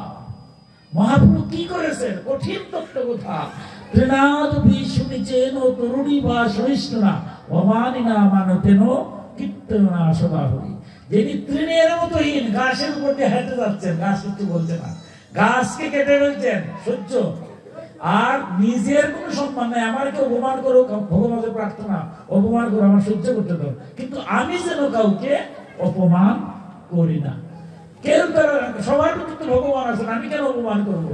সবাই কৃষ্ণ জ্ঞানে যারা সেবা করে তারাই কীর্তনিয়া, তারাই কীর্তন করে। আপনারা যারা আজ কীর্তনের উদ্যোগ নিয়েছেন, 12 বছর ধরে কীর্তন করছেন, কমিটির উপদেষ্টা যারা চাঁদা দিচ্ছেন, দাঁড়ে দাঁড়ে ভিক্ষা করে, কারণ ভগবান বলছে ভিক্ষা করে আনো, কারণ যখন চাঁদা আনার যান আমি কি একটু সহজে দেই। যারা ভক্ত আপনারা খুব খুশি মনে চাঁদা দেন, আমার মতো অত্যন্ত খুশি মনে দেয় না, মাঝে মাঝে তিরস্কার করি, কিন্তু আপনারা সেটাকেও ভূষণ হিসেবে নিয়ে যান। তিরস্কার করলো ঠিক আছে, 1 টাকা দিয়ে দাও, তাতে কিছু না। এই যে কারণ আপনারা এক যুগে না, জন্ম জন্মান্তরে পুণ্য বলে ইহকালে এই হরিনাম কীর্তন করতে পারে, সম্ভব না। আপনারা এক জন্মে না, আপনারা যদি জন্ম নাই হতো আপনারা, তাহলে আমার মতো ওজন কি কেন এসে ভাগবতের গীতার দুটা কথা কইয়া ভক্তের চরণ ধরে মাথায় নেওয়ার সুযোগ থাকতো? আমার তো সুযোগই থাকতো না। তাই ভক্তরা বারবার আসে, ভক্তের কামনা থাকে, ভগবান তুমি ভক্ত করে আমার জন্ম দাও, আমি যেন বারবার আসি, জগতের কল্যাণের জন্য আমি কাজ করে যেতে পারি, সমস্ত কর্ম করব, কর্মের মধ্যে জগতের কল্যাণ। তাই অভ্যাস, তাই যে অভ্যাসটা বলছেন, কি বলছেন যে আমরা অভ্যাস করতে হবে, মা বাবার সেবা করতে হবে, এগুলো ছোটবেলাতেই করতে হবে। আবার সন্তানের জন্ম দিলাম, সন্তানের জন্ম দিলেই যে মা বাবা হয়ে গেলাম? বড় দায়িত্ব। সন্তানের জন্ম দিলে তাকে মানুষ করতে হবে। যে ছেলেটা পিএইচডি করলো, ওই যে বলছিলাম, তার দোষ কি? সে কি জানে বাবাকে ডাক, মাকে ডাক? তারা তো সেইভাবে শিক্ষা দিতে পারে না, এটা আমার ব্যর্থতা। তাই সন্তানকে সেই শিক্ষায় শিক্ষিত করতে হবে, যাতে করে সে বুঝে পিতাকে, মাতাকে, সমাজকে, তখন থেকে সে পিতা মাতাকে ত্যাগ করে না। আজকে যারা লেখাপড়া করছে অনেক, কিন্তু মায়ের প্রতি টান নাই, নাইলে কি বিপদে চলে যেতে পারে। আর একদিনে কি ছেলে মেয়েরা বিপদে যায়? আজ সনাতন ধর্মে যে বলছে অভ্যাস, মনকে স্থির করো। আমার সনাতন ধর্মে সবচেয়ে ভয়ঙ্কর হচ্ছে আমার তরুণ সমাজ, যুব সমাজ। আমি তরুণ সমাজের দিকে যাচ্ছি, কারণ আমার একটা, আপনারা জানেন, নিশান্ন নামে একটা সনাতন ধর্মের গবেষণা কেন্দ্র আছে। এবার প্রতি সপ্তাহে আমার একটা করে বক্তব্য যায়। যারা ইউটিউব দেখেন, যারা নিশান্ন আমি কয়েকটা দিয়ে যাবো, দেখবেন ইউটিউবে ঢুকলেই পাবেন। আমার মূল কাজ হচ্ছে যুব সমাজ, কারণ একটা সমাজে যদি যুব সমাজ ধ্বংস হয়ে যায়, এই সমাজ আর টাকা দেয় না। আমি আপনার কয়দিন আছি, শেষ। আমার পরবর্তী জেনারেশন যদি মানুষ না হয়, তাহলে আমরা তাই কি আর এই পূজা পার্বণ যজ্ঞ করে লাভ আছে? তাই কিন্তু দুর্ভাগ্য, সারা এলাকায়, আমার শুধু বাংলাদেশে, সারা বিশ্বের অনেক রাষ্ট্র যারা যুব সমাজ আছে, প্রতিনিয়তই দেখা যায় আমাদের ছেলে মেয়েরা বিপদে চলে যাচ্ছে। কিন্তু এই যে বিপদে যাচ্ছে, এটা কি একদিনে যাচ্ছে? একদিনে যায় না, কারণ দুষ্টের সাথে মিশছে। আমরা দেখছি না, বুঝছি না, অথবা খেয়াল করছি না, অথবা দেখেও না দেখার ভান করছি। এই যে ভগবান বলছে অভ্যাস। তাই আমার ছেলের জন্ম, মেয়ের জন্ম দিলে হবে না, আমার ছেলে বা মেয়েটারে মানুষ করতে হবে। মানুষ করতে গেলে সে কার সাথে মিশে? ছোটবেলা থেকে অভ্যাস করতে হবে, ভক্তের সাথে মিশতে হবে। কোন দুষ্ট আপনার কাছে আসলো কিনা? আবার দুষ্টকে দেখুন, এই সমাজে ধর্মের যে কত কথা। দুষ্টকে রাবণ, আপনারা জানেন, সে দুষ্ট রাবণের নাম শুনলে তো সবাই বলে দুষ্ট, দুষ্ট না? দুষ্ট রাবণ। কিন্তু দুষ্ট রাবণ সীতাকে যে হরণ করেছিল, সে কি তার সেই রাজত্ব ভাস করছিল? করে নাই। দেখুন আমার রামায়ণের কত শিক্ষা। কেন এগুলো? এই যে আমাদের পুরাণগুলো, রামায়ণ, ভাগবত, আমার দশানন রাবণ, তার সামনে দাঁড়িয়ে পারবো তো কোনো শক্তি নাই কেউ। কিন্তু মা সীতাকে যখন হরণ করলো, তার সমস্ত শক্তি দিয়ে তারে পারে নাই। কিভাবে করলো? সাধু বেশ ধরে। তাই বলছে সাধু সাবধান। আর সাধু দেখলেই যে না তুমি সাধু, একদম বলে গেলাম, তা হয় না। আমার সনাতন বলছে না, তুই পরীক্ষা করে নাও। সোনার রং থাকলে সোনা হয় না, এটা পরাগ করে নিতে হয়। তারা যারা স্বর্ণকারের কাছে যাবেন, সে আগে দেখে সোনা নিলে কি কিনে ফেলে। এখানে স্বর্ণকার থাকলে রাগ করবেন না। সোনা নিয়ে গেলে কি এরা কিনে, এর আগে পরাগ করে দেখে এটা কি সোনা, সোনার রং দেখলেই হবে নাকি? সাধু দেখলেই হয়। একজনে খুব ভালো ব্যবহার করে, সাধু বলতে কি, আমার পরিবারে একজন আসা যাওয়া করে, খুব ভালো, খুব ভালো আচার ব্যবহার, খুব ভালো। ওই বাইরেটা দেখে আমি ভালো হয়ে গেলাম, ভিতরে কি আছে দেখছি একবার। আচ্ছা দীপদান, আচ্ছা ঠিক আছে, দীপদানের ভাইতরা একটু বলবো, আমি এই প্রসঙ্গটা শেষ করে নিচ্ছি। তো এখন যুব সমাজের কথা বলছি, যে সীতা দেখুন, বনে যখন সীতা গিয়েছেন, রাবণ সীতাকে হরণ করবে, তো কি করেছে? সোনার হরিণ হয়ে যখন সোনার হরিণ ধরতে গিয়েছেন রাম, লক্ষণে বলছে যে দেখো বনের মধ্যে সীতা, তোমাকে রেখে গেলাম। সীতাও এমন অস্থির হয়েছেন, সোনার হরিণ দেখে যে এটা ধরবে। সোনার হরিণ আনতে গিয়েছেন রাম বুঝতেই পারছেন যেটা কোনো মায়াবী রাক্ষসী হবে। লক্ষণে বলছে তুমি কোনো অবস্থায় যাবে না। কিছুক্ষণ যাওয়ার পরেই এবার ওই সোনার হরিণটা কি করছে, লক্ষণ লক্ষণ আমাকে রক্ষা করো রক্ষা করো। তো লক্ষণ ভাবছে এটা তো রাম, রাম কি কোনো ব্যর্থ হবে? কিন্তু সীতাই যখন শুনছে যে রাম ডাকছে, লক্ষণকে বলছে ভাই তোমার ভাই তো বিপদে পড়ছে, তার রক্ষার জন্য যাও। লক্ষণ বলছে এটা আমার ভাইয়ের গোলাম, ওই যে দুষ্ট এটা তো কোন রাক্ষস, সে অভিনয় করছে তাতে আমিও চলে যাই, তোমার বিপদ হতে পারে। সীতা বলছে না, হবে না, তুমি যাও তুমি যাও। বারবার বলতে বলতে এক পর্যায়ে দেখবেন অনেক কথোপকথন এখানে রামায়ণে আছে, এক পর্যায়ে গিয়ে তিনি বলছেন যে তোমার তো আপন ভাই নাই। মাঝে মাঝে একটু বেশি আঘাত থেকে রাগ উঠে যায় না, লক্ষণ একটু রাগ হয়ে যায়, লক্ষণ কিন্তু একটু রাগী মানুষ। যখন বলছে হ্যাঁ তোমার আপন ভাই তো নাই, লক্ষণ কিরকম, সে আপন ভাই, নিজের পিতৃতুল্য ভাই নাই, বাবার আসনে বসে যে সেবা করেছে, বাবার আসনে বসিয়ে, যে সীতাকে মায়ের আসনে বসিয়ে ভাইয়ের বউকে সেবা করছে, তারে যদি সীতায় বলেন যে তোমার আপন ভাই নেই, দিকে যাও, লক্ষণের রাগ উঠে গেছে। এবার লক্ষণ কি করবে, রাম তো না করছে, লক্ষণ কি করছে, ঠিক আছে আমি যাচ্ছি, তবে আমি একটা গন্ডি দিয়ে যাচ্ছি, রাম নামের গন্ডি। যে রাম নামের গন্ডি দিচ্ছি এর ভিতরে ত্রিভুবনের কেউ এসে ঢুকতে পারবে না, তুমি এই গন্ডির বাইরে যাবে না।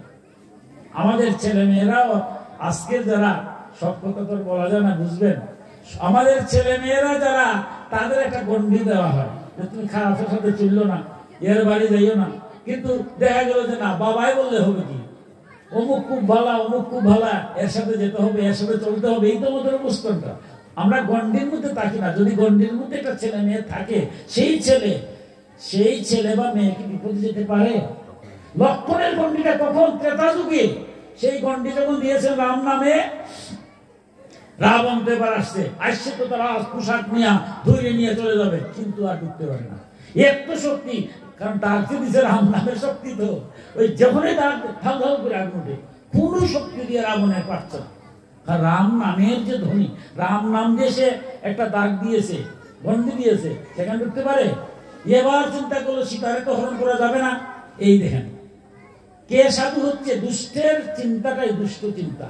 সে চিন্তা করছে এখন আমার যে বেশ, এই বেশ নিয়ে তো আমি পারবো না, তাইলে এবার কি করতো, তার পোশাকটা বাদ দিলে, এবার তিলক টিলক দিয়া সন্ন্যাসীর বেশ দিল, একদম ভালো মানুষ। সমাজে আমাদের যত ঘটনা ঘটে দেখবেন, পিছনে গিয়া সব ভালো মানুষের বিপদ ঘটায়। ভালোর মতো আপনার বাড়িতে আসে, ভালোর মতো আপনার পরিবারে ঢুকে, কিছুদিন পরে দেখবেন ঘটনা ঘটে গেছে। তাই সাধু দেখলেই, ভালো আচরণ করলেই মোহিত হবেন না।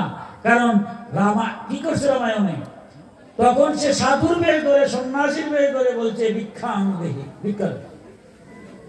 তখন যাইটুকু আসিল ভিক্ষা নিয়ে গেছেন, উনি তো আর গন্ডি পার হন নাই, সে বলছিল না গন্ডি পার করে তো আমি সন্ন্যাসী।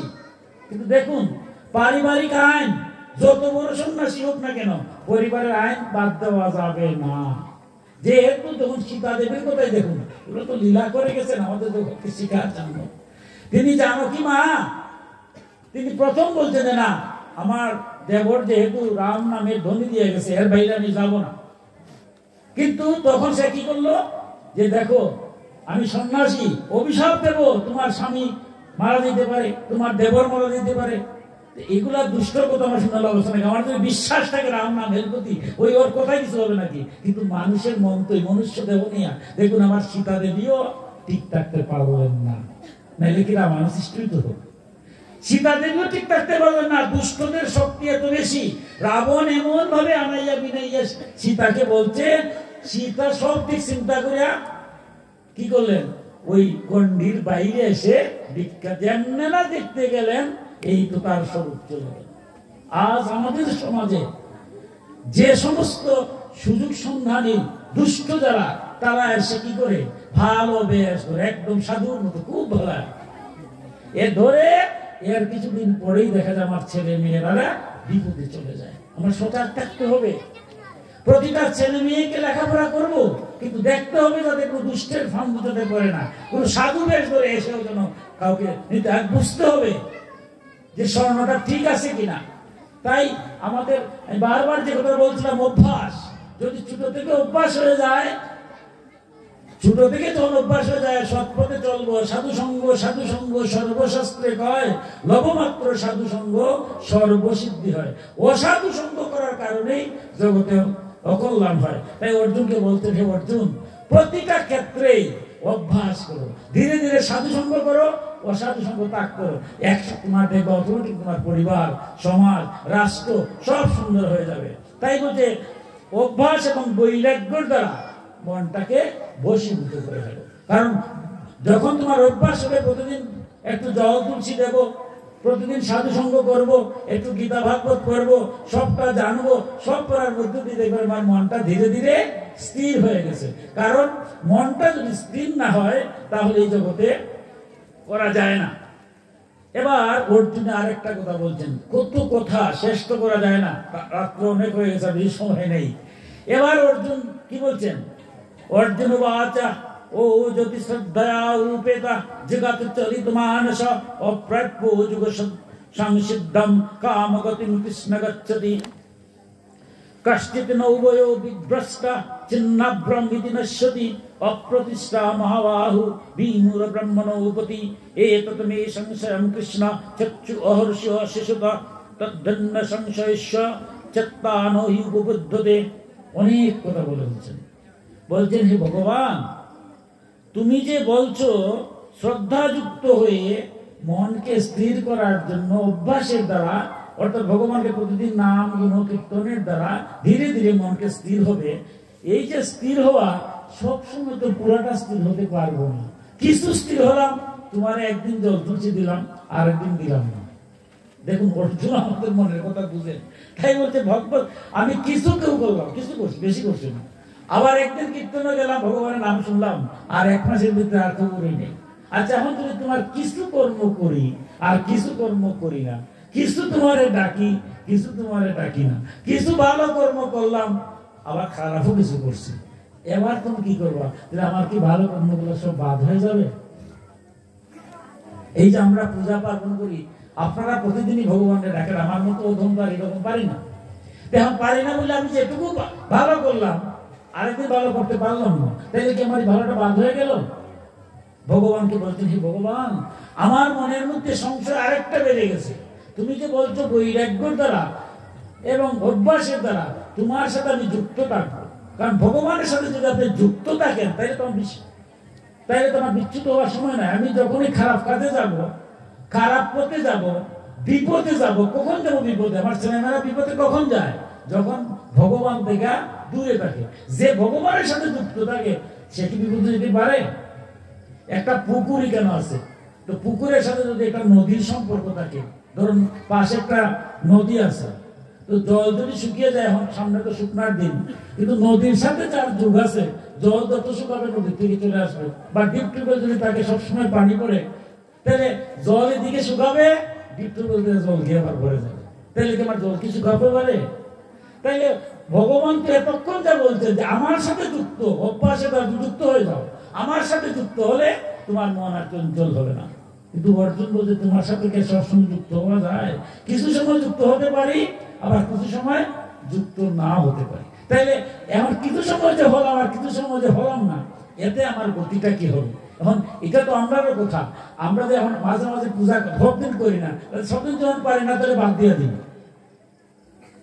কিন্তু ভগবান এবার কি বলছেন দেখুন, কি মধুর কথাগুলো বলছে। কারণ এই যে এগুলা তো সর্ব উপনিষদ গাবুদ্ধা, সমস্ত বেদটা হলো আমাদের মূল কঠিন তত্ত্ব কথা, বঙ্গানুবাদ দিয়ে বোঝানো যায় না, ভাবার্থ দিয়া।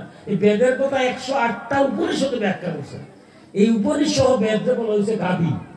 গাভী দ্বারা আমার কি লাভ হয়? এমনি গাভী দিয়ে কোনো লাভ হয় না, আমার গাভী দিয়ে কিন্তু লাভ হয় না। তো বলছে এই বেদটা হচ্ছে, উপনিষদটা হচ্ছে গাভী। গাভীতে দেখলে যেমন মনে হয় গাভী দিয়ে আমার কি উপকার হয়, ঠিক বেদ এবং উপনিষদে দেখলে মনে হয় ঠিক এরকম। এই বেদ এবং উপনিষদের পরে কি বলছে? ভক্ত হচ্ছেন, অর্জুনকে বলছেন, কি বলছেন অর্জুন? তিনি হচ্ছেন বাসুর। খালি গাভী থাকলে হবে নাকি? যদি বাসুর না থাকে তাহলে দুগ্ধ আনা যায়। তাই অর্জুনকে বলছেন, অর্জুন হচ্ছে বৎস। তাইলে এরপরে কি গাভীর থেকে কি হয়?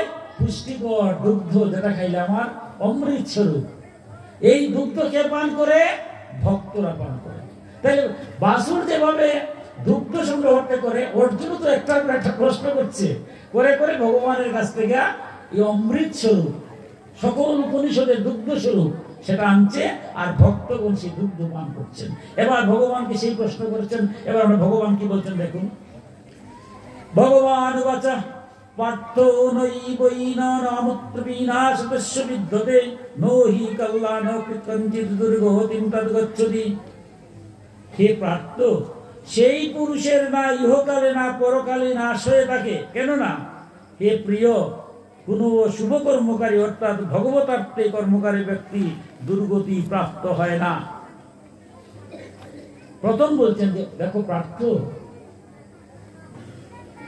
যদি কেউ আমার কোন কাজ করে, আমার কাজ কি তিনি আগে বলছেন সর্বভূতে আমাকে দেখা, অর্থাৎ সবের মধ্যে ভগবান আছে, তাহলে মানুষের কল্যাণ যদি আপনি করেন তাহলে ভগবানের কল্যাণ করেন। প্রথম কিন্তু শুরুই করছেন যে সমস্ত ভূতের মধ্যে আমাকে দেখে, আমি তার অদৃশ্য হই না, সেও আমার অদৃশ্য হয় না। অর্থাৎ জগতের কল্যাণের সাথে যদি আপনি যুক্ত থাকেন, মানুষের কল্যাণ যেভাবেই হোক, আপনার একটা বাক্যের দ্বারা হোক, একটা অর্থ এই যে অনুষ্ঠান করছেন ওরাও অনেক মানুষ কেন আসছে, যেভাবেই হোক জগতের কল্যাণ যদি আপনি করেন তাই ভগবান আপনাকে ত্যাগ করছে না।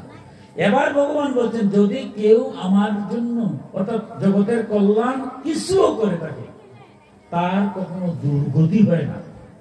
দুর্গতি মানে কি, তার এই যে সংসারে আসছি, আমার হঠাৎ করে এমন অসুখ হতে পারে লক্ষ লক্ষ টাকা দিয়ে আমি বাঁচতে পারি না। টাকা আমার দেন নাই দিকে ভগবানকে কত গালিগালাজ না করি, টাকা দিয়ে আমি কি করবো যদি আমি রূপটাই না হয়। আমার টাকা মুখ্য নয়, আমার তো শান্তি।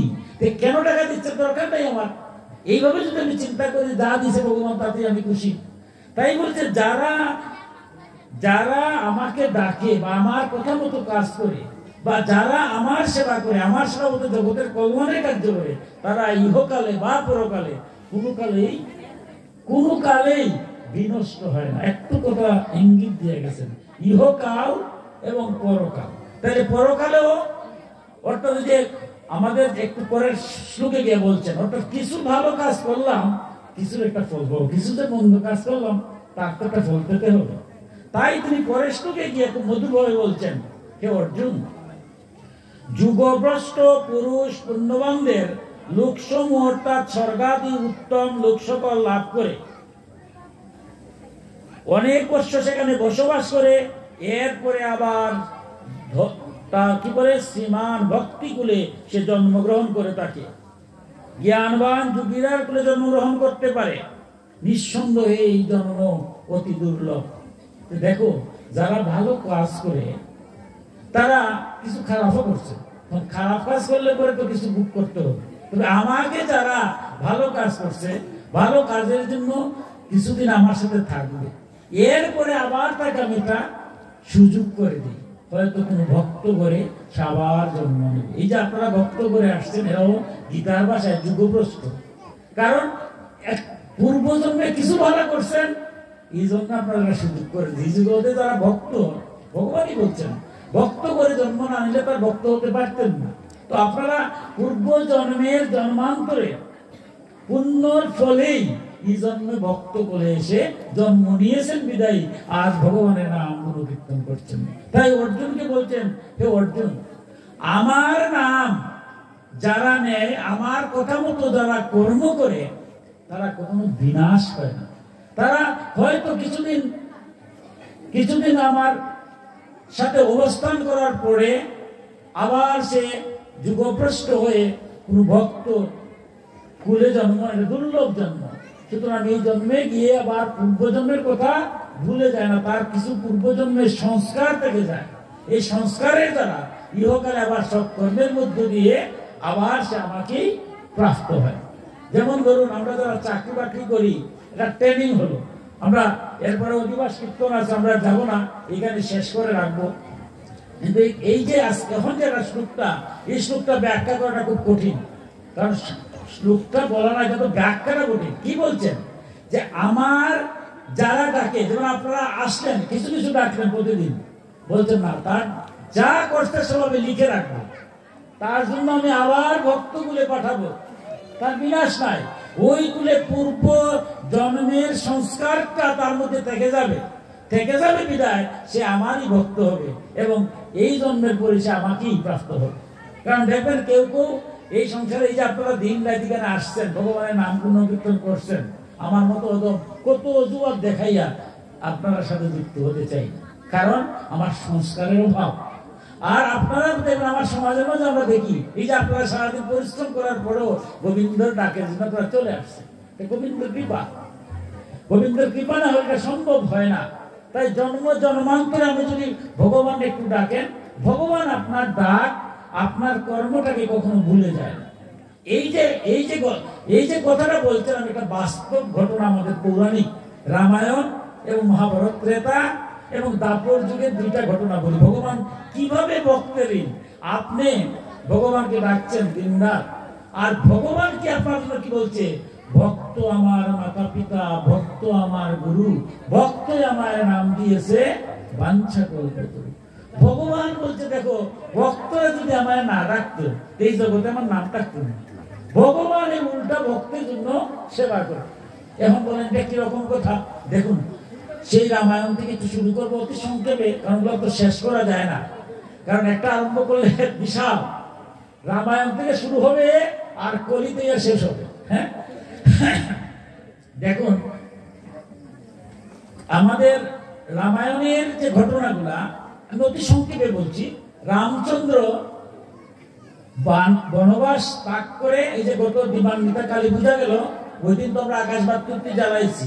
কেন জ্বালাচ্ছি? আকাশবাতি জ্বালাইবার অর্থ হলো ওই দিন রামচন্দ্র কিন্তু আসছিলেন অযোধ্যাতে। ওই অযোধ্যাবাসী রাম আসছেন রাম রাজ্যে। ওই সবাই দিবান্বিতা কালী পূজা মাদ্রাসাতে মায়ের দিন ছিল, ওই দিন সবাই প্রদীপ প্রজ্বলন করছে। ওই কারণে আমরা এখন এটা করি, কিন্তু রামচন্দ্র তো যেদিন তিনি অযোধ্যায় যেদিন তিনি আসলেন, আসার পরে তো আনন্দের শেষ নাই।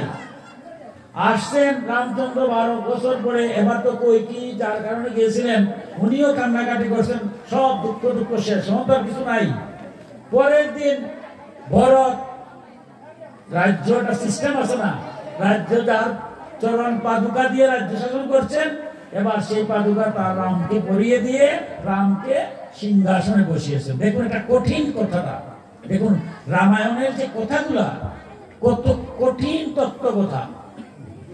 রামচন্দ্রকে ভরত সিংহাসনে রাজা রূপে বসিয়েছেন। কার রাজা? আমরা সবাই রামরাজ্য চাই। রামরাজ্যটা মানে কি? যেখানে ন্যায়, সত্য, ধর্ম প্রতিষ্ঠিত হবে। সনাতন ধর্ম আমরা রামের জয়ধ্বনি দেই। কেন দেই? কারণ রামচন্দ্র এমন ব্যক্তি যে পিতৃসত্যের জন্য বনে গিয়েছিলেন, রাজ্যের মানুষকে খুশি রাখার জন্য নিজের স্ত্রীকে ত্যাগ করেছিলেন। এই সংসারে কেউ নিজের স্ত্রী ত্যাগ করে? নির্দোষ স্ত্রী, যে স্ত্রী সীতাকে অগ্নি পরীক্ষা দিয়েছিলেন। আমার আপনার দৃষ্টিতে বলবেন যে রামচন্দ্র ঠিক করেন নাই, কিন্তু তিনি রাজা। রাজার ধর্ম হচ্ছে প্রজার মঙ্গল, প্রজার মঙ্গলার্থে প্রজা যা চায় এই স্তরে যাওয়া কি এত সোজা? রাম হয়ে যাওয়া কি এত সোজা? সেই জন্যই আমরা রামের ধ্বনি দেই। যে সংসারে এরকম লোক হয় না, তার কর্তব্য রাম রাজ্যের প্রজা যাতে ভালো থাকে। প্রজারা বলছে সীতাকে দিয়া দাও বনবাস, উনি প্রজার কথায় নিজে জেনেও যে অগ্নি পরীক্ষা করে আনছে, তারপরও প্রজার মঙ্গলের জন্য হিতার্থে দিয়ে দিচ্ছেন। সেই রকম রাজ্য, তার নাম হলো রাম রাজ্য। তাই সনাতন ধর্মের সবাই রাম রাজ্য, রামের ধ্বনি দেয় জয় শ্রীরাম। কারণ কর্তব্য কর্ম আসলে করে আমার পরিবার, আমার স্ত্রী, আমার পুত্র এই পরিচয় নাই। আমি কর্তব্য আছে, আমি শিক্ষক, আমি শিক্ষকতার কাজ করবো, আমি শ্রমিক, শ্রমিকের কাজ করবো। কর্মটাই প্রমাণ করে, রামচন্দ্র সেটা প্রমাণ করেছেন। সেই রাম যেদিন সিংহাসনে বসেছেন, ভরত সব বসে আছে, বলছে ভাই এবার আমি মুক্ত হলাম, তুমি তবে প্রথম বিচার আমারটা করতে হবে। এত আনন্দের মধ্যে পরের দিন ভরত বলছে আমার একটা বিচার। ভাই এখন তুমি রাজা হিসেবে সিংহাসনে বসছো, আমার সাথে তোমার পরিচয় ভাই থাকতে পারে, কিন্তু বিচারে গেলে কোনো পরিচয় নাই। বিচার হয়ে কোনো পরিচয় নাই নাকি? এখন তুমি রাজা, আমি যে বিচার দেবো ভাই ভরত হিসেবে বিচার নাই, আমি একজন প্রজা হিসেবে তোমার রাজধর্ম তুমি সঠিক বিচার করতে হবে, আর নাহলে জগতে তোমার কলঙ্ক থাকবে। যে রামরাজ্য কলঙ্ক। রামচন্দ্র হেসে হেসে বলছেন যে ভাই, এমন কঠিন বিচার কেন করতে পারো? কি বিচার চাচ্ছ? প্রথম আমি বসলাম সিংহাসনে, আর প্রথম বসে তো সবার সামনে বিচার। যে বিচার বলো, যে বিচার হচ্ছে আমার মতো অধম এই সংসারে নাই। আমি 12টা বছর তোমার পাদুকা নিয়া রাজ্য শাসন করেছি, কিন্তু আত্মকলহ, আত্মদ্বন্দ্ব বারবার মনে হয়েছে যে আমি কই করে কেন জন্ম নিলাম জগতে। এমন মা, যে মার করে জন্ম নিয়া আমার রাম আজকে বনে গিয়েছে, আমি সেই মায়ের বলে জন্ম নিলাম। অতএব সেই কই যে তার বিচারটা করে, যে তোমার বনবাসের কারণে আমার বাবা মারা গেছে। মারা গেছে না? দশরথ তো মারা গেছে। দশরথ তাইলে কি হলো? রাম ভরত মারা গেছেন। কে মারা গেছে? দশরথ। তাইলে কইকির কারণে যদি দশরথ মারা গেলেন, আমার মা, আমি ছেলে হিসাবে বলছি, আমার মার বিচার তুমি করো। এই সমাজে দেখে যাক যে এমন কুমন্ত্রণা পেয়ে, কি এর কুমন্ত্রণা? মন্ত্রা। এই সংসারে কে মন্ত্রা? কে? তার বাবার বাড়ির দাসী, সে কুমন্ত্রণা দিয়েছিল। কিন্তু কে কুমন্ত্রণা পাইয়া নিজের ছেলে কেউ বনে দেয়? তারও তো দোষ আছে। খালি আমারে কুমন্ত্রণা দিল আর আমি আপনার সাথে ঝগড়া লেগে গেলাম, তাহলে আমি কি করলাম? তাই ভরত বলছে, তুমি আমাকে এই বুদ্ধি দেখাইল না যে আমার মা দোষী নাই, মন্ত্রায় খারাপ করছে যে সমাজে, আমি করি নাই, অমুকে করছে। আমি যদি ঠিক থাকি তাইলে অমুকে করার ক্ষমতা আসেনি। তাইলে কই কি মা আমার তার বিচার আজকে করবা কেন? তোমাকে নিজের ছেলেকে কেন? আমার এই যে আত্মদ্বন্দ্ব, এটাকে মিটাও। এবার রামচন্দ্র বলছেন কঠোর কথা, সংক্ষেপে বলছি, বলছেন ভাই তুমি ভরত, এই যে দেখো আমার অনেক ভক্ত, আমি প্রধানত বলি এই যে দেখো আমার ভক্ত এখানে আছে, কে? হনুমান। হনুমানের চেয়ে বড় ভক্ত কেউ আসেন মনে করেনি, সবাই বলে হনুমান বড় ভক্ত। রাম বলছে দেখো হনুমান এখানে বসে আছে, হনুমানের চেয়ে আরেক ভক্ত এখানে, হনুমানের বড় ভক্ত আছে। হনুমানের নিজে গিয়ে আমাকে বলছে প্রভু আমার চেয়ে আরো বড় ভক্ত আছে। কে? উর্মিলা দেবী। সবাই তাকে উর্মিলা দেবী কে? লক্ষ্মণের স্ত্রী। রামচন্দ্র বলছেন যে হনুমান গিয়ে আমাকে বলছে যে হনুমানের চেয়ে বড় ভক্ত কে? উর্মিলা দেবী, লক্ষ্মণের স্ত্রী। আর আমি এখন বলছি উর্মিলার চেয়ে বড় ভক্ত হলে তুমি। কারণটা কি? তুমি যখন বনে গিয়েছিলা তখন তুমি যেতে চাচ্ছিলে, তুমিও চলে যাবে, কিন্তু তোমাকে আমি বলছি না, আমার রাজ্য তুমি শাসন করো, আমার কথা তুমি শুনেছো, তুমি আসছো। এবার বলি তোমার মতো, তুমি হনুমানের চেয়ে বড় যদি উর্মিলা দেবী হয়, উর্মিলার চেয়ে বড় ভরত তুমি। তোমার মতো ভক্ত এই সংসারে কেউ নাই, কেউ ছিল না। তুমি যে কত বড় ভক্ত, আর তোমার মতো ভক্ত যার গর্ভে জন্ম নিয়েছে, ওর মার বিচার আমি করতে পারবো।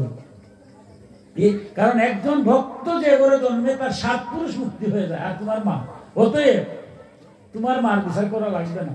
তুমি যে ভক্ত ছেলে জন্ম দিয়েছে সেই মা আগে আর দোষী হয়, সে এমনি গুণী হয়ে যায়। ভরত বলছে ভাই তুমি বিচারক, এইভাবে আমার আধ্যাত্মিক কথা বলে হবে না, আমি তোমার কথা সন্তুষ্ট হতে পারি না। এবার হনুমানও মনে মনে চিন্তা করলো যে ঠিক কথা, এটা তো বুঝার বিষয়, এটা ঘটনা আছে। রামচন্দ্র তো বলছেন ঘটনা আছে, ঘটনা তো আনতে হবে। তো বলতে প্রভু আপনি কৃপা করে ব্যাখ্যা করুন। ব্যাখ্যা না করলে বোঝা যায়? অতি সংক্ষেপে বলছি। রামচন্দ্র বলছে দেখো আমি প্রথম বলছি হনুমানের চেয়ে বড় ভক্ত উর্মিলা। কেন উর্মিলা? যখন শক্তিশালী লক্ষ্মণ মারা গেল, গন্ধমাদন পর্বতে গিয়েছিল বিশল্যকরণী আনার জন্য, সেখানে বিশল্যকরণীর নামটা ভুলে গেছিল হনুমান। রাম নাম বলে আস্তা গন্ধমাদন পর্বত নিহা সূর্যরে তার বগলের মধ্যে রেখে রাম নামে সে নিয়ে যাচ্ছে অযোধ্যার উপর দিয়ে। সূর্য যখন নাই, উপর দিয়ে এত বড় কি যাচ্ছে, ভরতে বসছে কোন রাক্ষস টাক্ষস, উনি রাম নামে তীর মারেছে। হনুমান নাম নিয়ে যাচ্ছে পর্বত নিয়ে, আর ভরতে অযোধ্যা থেকে 3 মাসে রাম নাম যেই পড়ুক সেজন্য অযোধ্যা করে যায়। যেমনি বান করেছে সাথে সাথে গন্ধমাদন পর্বত নিয়ে হনুমান করে গেছে অযোধ্যা। হনুমানের সব বসে সব বোনা, এটা কোন ভক্ত জানি। ও রাম নিয়ে যখন পড়ছে তখন তো ভরত সব বোনা কে জানি আসছে, সবাই দৌড়ে গেছে, গিয়ে রাম রাম রাম রাম বলতেছে। ভাই তুমি কে? যে আমি একদম অধম রাম ভক্ত। কি করছো? আমার লক্ষণ তো মারা গেছে শক্তিশালী, সূর্যোদয়ের আগে যদি আমি বিশুল্যকরণে নিয়ে যায় তাহলে সে বেঁচে যাবে। তো নামটা তো ভুলে গেছি যে কোনটা একটা ওষুধ দিছিল, ভুলে গেছি, গাছটা পর্বত দিয়ে যাচ্ছি। এবার লক্ষণ মারা গেছে, শুননা তো কি হতে পারে, হাউ হাউ করে কাঁদছেন ভরতে, কই কি সবাই কাঁদতেছে, হায় হায় রে লক্ষণ মারা গেছে। আস্থা রাজ্য কান্নার ঢেউ উঠে গেছে। হনুমান খেয়াল করলো রাজ্যে সবাই কাঁদছে, একজন মহিলা কাঁদে নাই, নিস্তব্ধ নিরায় বসে আছে, সব দেখতেছে। হনুমানে চিন্তা করলো, আরে এই রাজ্যে কৈকেয়ী ছিল, বনবাস করেছে, কৈকেয়ীর চেয়ে বাজে কেউ আছে নাকি এখানে, এখন তো এটা পরীক্ষা করতে হয়। তাই এবার মনে হলো যে মনে বুঝাইতে পারি নাই, সে আবার বলছে একদম কাহিল ভাবে যে আর লক্ষণ হতো বাঁচবে না, রামের উরুর মধ্যে লক্ষণকে রেখে ভাই বলে কাঁদছেন, আর যদি লক্ষণ বাঁচে না তাহলে রামও মারা যাবে। এইভাবে যখন কাহিল ভাবে বলছে, হাওয়াও করে কান্না শুরু করছে। এবার যখন সবাই হাওয়া করে কাঁদছে, ওই মহিলাটা হাসতেছে। হনুমান একদম রেগে গিয়েছেন, যাই এরকম হয় নাকি। তখন আর সহ্য করতে পারলেন না, হনুমান ভরতকে জিজ্ঞাসা করলেন, প্রভু ওই যে মহিলা উনি কে? তখন ভরত খেয়াল করে নাই, কার কথা বলছো? ও উনি তো উর্মিলা, লক্ষণের স্ত্রী। হনুমান ভাবলো সর্বনাশ, নিজের স্বামী মারা গেছে, অথচ সে আগে প্রথমবার কিছু কথা বললো না, আর দ্বিতীয়বার আবার যখন আমি বললাম সবাই কান্নার রুল করলো, ও হাসতেছে। হনুমান বলল, আমি বুঝতে পারলাম না। ভরত কি হয়েছে? এবার প্রণাম করে উর্মিলা দেবী বলছে, মাগো তোমার স্বামী মারা গেল, সবাই কাঁদতেছে, আর তুমি একবার প্রথমবার বললাম তখন তুমি কিছু বললে না, আর দ্বিতীয়বার বললাম এবার তুমি হাসতেছে। উর্মিলা দেবী বলছে, বাবা তাহলে আমার সাথে একটু আসো। হনুমানকে নিয়ে যাচ্ছে, সবাই তার সাথে সাথে যাচ্ছে। ঘরের মধ্যে গিয়েছে, গিয়ে একটা প্রদীপ দেখায় যে আমরা প্রদীপ প্রজ্বলন করি। প্রদীপটা কোথা থেকে আসছে? সেই রামায়ণ থেকে। সেই প্রদীপ শত শুভকর্ম প্রদীপ প্রজ্বলন বলছে, প্রদীপ দেখাইয়া দেখো, যেদিন রাম বনবাসে যাবে লক্ষণ তার সাথে যাবে। লক্ষণ কি বলছে, আমরা অধিবাসের সময় আসতে অতি সংক্ষেপে 5টা মিনিট সময় নিয়ে গেলাম, 5 মিনিট রেস্ট করে দেবো। 5টা মিনিট সময় নিয়ে যাচ্ছি, 5টা মিনিট 5 মিনিট লাগবে না, যেহেতু গল্পটা হয়ে গেছে আসলে বেশি হয়ে যায়, আমি শেষ করে দেবো, 5 মিনিট লাগবে না, একদম অতি সংক্ষেপে শেষ করছি। তাহলে কি বলছে? তখন বলছে, দেখো লক্ষণ ভাবলো যে মা আর স্ত্রী দুইজনের তো সমস্যা, মায়ে বনে যেতে দেবে না, আর স্ত্রীরে বিবাহ করে আনছি, যেহেতু সীতা বনে যাচ্ছে তাহলে আমার সাথে উর্মিলা দেবী যাবে, উর্মিলা দেবী যদি যায় তাহলে কি আমি রামের সেবা করতে পারবো? তাই মায়ের কাছে কি বিদায় নিয়ে আসছে, কিন্তু আমার ঘরে আসছে আর ভোর উঠতেছে না, কারণ ভয় যে আমি যদি তাকে আটকে দিই, তাই সুখের জল নয়নের জল খালি ছাড়ছে। আমি লক্ষণকে দেখে দেখলাম যে তুমি আমাকে সহধর্মিণী ডাকো, তোমার মায়ের কাছ থেকে বিদায় নিয়ে আসছো, অথচ আমার কাছে বলতে পারছো না। আমি জানি না তোমার মনের কথা। এই দেখো রাম নামে আমি প্রদীপ প্রজ্বলন করছি, আমি প্রদীপ থেকে 12টা বছর থাকবো, তোমার ক্ষতিও করতে হবে রাম নামের প্রদীপ। দেখো হনুমান, এই প্রদীপটা উজ্জ্বল উজ্জ্বল হয়ে জ্বলছে। তুমি যখন বলছো লক্ষণ মারা গেছে, আমি বললাম এটা আবেগ প্রবণ। পরবর্তীতে যখন তুমি হাউ হাউ করে কান্না শুরু করলে, আমার হাসি পাইল। তোমার মতো ভক্ত রাম জীবিত আছে আর লক্ষণ মারা যাবে, এটা কি হয়? লক্ষণ জীবিত থাকতে পারে, রাম মারা যেতে পারে, কিন্তু রাম জীবিত আছে, লক্ষণ মারা যাবে, এটা কি হয়? তুমি এত বড় ভক্ত হয়ে তুমি কাঁদতেছো আর বলতেছো লক্ষণ মারা গেছে। হনুমান চিন্তা করলো, সর্বনাশ, ভক্ত কি চেনা যায়? বললো, সর্বনাশ, আমি ভক্ত আজকে গো মা, আমি আমার মতো ভক্ত তো কেউ নাই, আমি আজকে তোমার কাছে পরাস্ত করলাম। রামচন্দ্র বললেন, দেখো ভক্ত হনুমান উর্মিলার কাছে পরাস্ত, আর উর্মিলার চেয়ে বড় ভক্ত ভরত তুমি, কারণ তুমি যখন বনে গিয়েছিলে তখন বলছিলে ভাই তুমি আসতে হবে, আমি বলছি যখন তো তুমি কোন অবস্থায় আসবে না, তখন আমি আদেশ দিয়েছি যে আমি বড় ভাই, তোমার আমি আদেশ করলাম যে তুমি গিয়ে রাজ্য চালাও। তুমি আদেশ মানছো, কিন্তু তুমি আবার কি বলছো, আমি যাচ্ছি, তবে আমি এই বলে যাচ্ছি, আর ভাই হিসাবে তোমার কার এই জগতে তোমার ভাই হিসাবে তো আমি আছি, আমি ভাই হিসাবে তাকায় তোমার অধিকার হয়েছে আমাকে বনে থেকে তুমি রাজ্য শাসন করছো। আগামী জন্মে তোমার কাছে আমি চাই, আমি তোমার ভাই হিসাবে চাই না। আমি যেন তোমার বন্ধু হয়ে জন্ম নেই। কারণ বন্ধু বন্ধুর অধিকার থাকে, তোমার যদি ভাই না হইয়া বন্ধু হইতো তোমার কথা আমি মানতাম না, আমিও মনে চলে যেতাম, কিন্তু ভাই হয়ে পারছে না। বলছে রামচন্দ্র বলছেন, হাই কি মধুর কথা রামায়ণ, যে এইরকম ভাই কি জগতে আছে। আমি বলছি তথাস্তু ভাই। আর আমিও আজ বলছি ভরত, তোমার মতো ভাই আর পাবো না। আগামী জন্মে আমি যখন কৃষ্ণ রূপে যাব, তুমি সুদামা বিপ্র বংশে জন্ম নেবে সুদামা, তোমার চরণ ধৌত করে আমি দেখাইয়ে দেবো। তাই ভক্তের ঋণ কখনো সূক্ষ্ম বাদ দিই না। তাই সেই রামচন্দ্র যখন কৃষ্ণ রূপে আসতেন, সেই ভরত সুদামা নামে আসতেন। সুদামা সে বন্ধু ছিল কৃষ্ণ, সেই সুদামার বন্ধু কি করেছেন, চরণ ধৌত করে চরণ সেবা করে তিনি দেখিয়েছেন রামচন্দ্র, যে ভক্ত আমার মাতা পিতা, ভক্ত আমার গুরু, ভক্ত আমার নাম দিয়েছে বাঞ্ছা কল্পতরু। ভগবানের জন্য যদি আপনি একটু কিছু করেন, ভগবান তার 100 গুণ বেশি করে ভরতের যে ভাই, সেই ছোট ভাই ছিল, তিনিও বন্ধু হিসাবে ছোট ভাই হিসাবে তার পাও ধরতে পারেন না। তাই বলছে আগামী জন্মে এবং পরের জন্মে তিনি কি করছেন, তার চরণ ধোয়াইয়া দিয়ে দিয়েছেন। তাই আমরা যারা ইহকালে আসছি, শেষ করে নেব বক্তব্য, আমরা ভগবানের জন্য যদি একটু করি, ভগবান আমার 100 গুণ করে ইহজন্ম ভোগ করার জন্য সব কালে আমাদের মঙ্গল করবেন। আমরা সবাই যার যার অবস্থান থেকে আমরা যেন গোবিন্দ থেকে বিচ্যুত হই না। সবাই যেন একটা মালায়, যেমন এই যে মালাটা সুন্দর মালা, সুতা আছে বিল্লা মালা, সুতা যদি না থাকে মালা শোভা পায়। তাই গোবিন্দের সাথে যার যোগ আছে, মালার মতো শোভা পায়। আপনারা সবাই যেভাবে আছেন, সেই গোবিন্দের চরণে আশ্রিত থেকে জগতের কল্যাণ এবং মঙ্গল করে যান, সেই প্রার্থনা করি। আবারও যারা এখানে উপস্থিত আছেন, সকলের মঙ্গল প্রার্থনা করে আমার গীতা কথা এখানেই সমাপ্তি করলাম।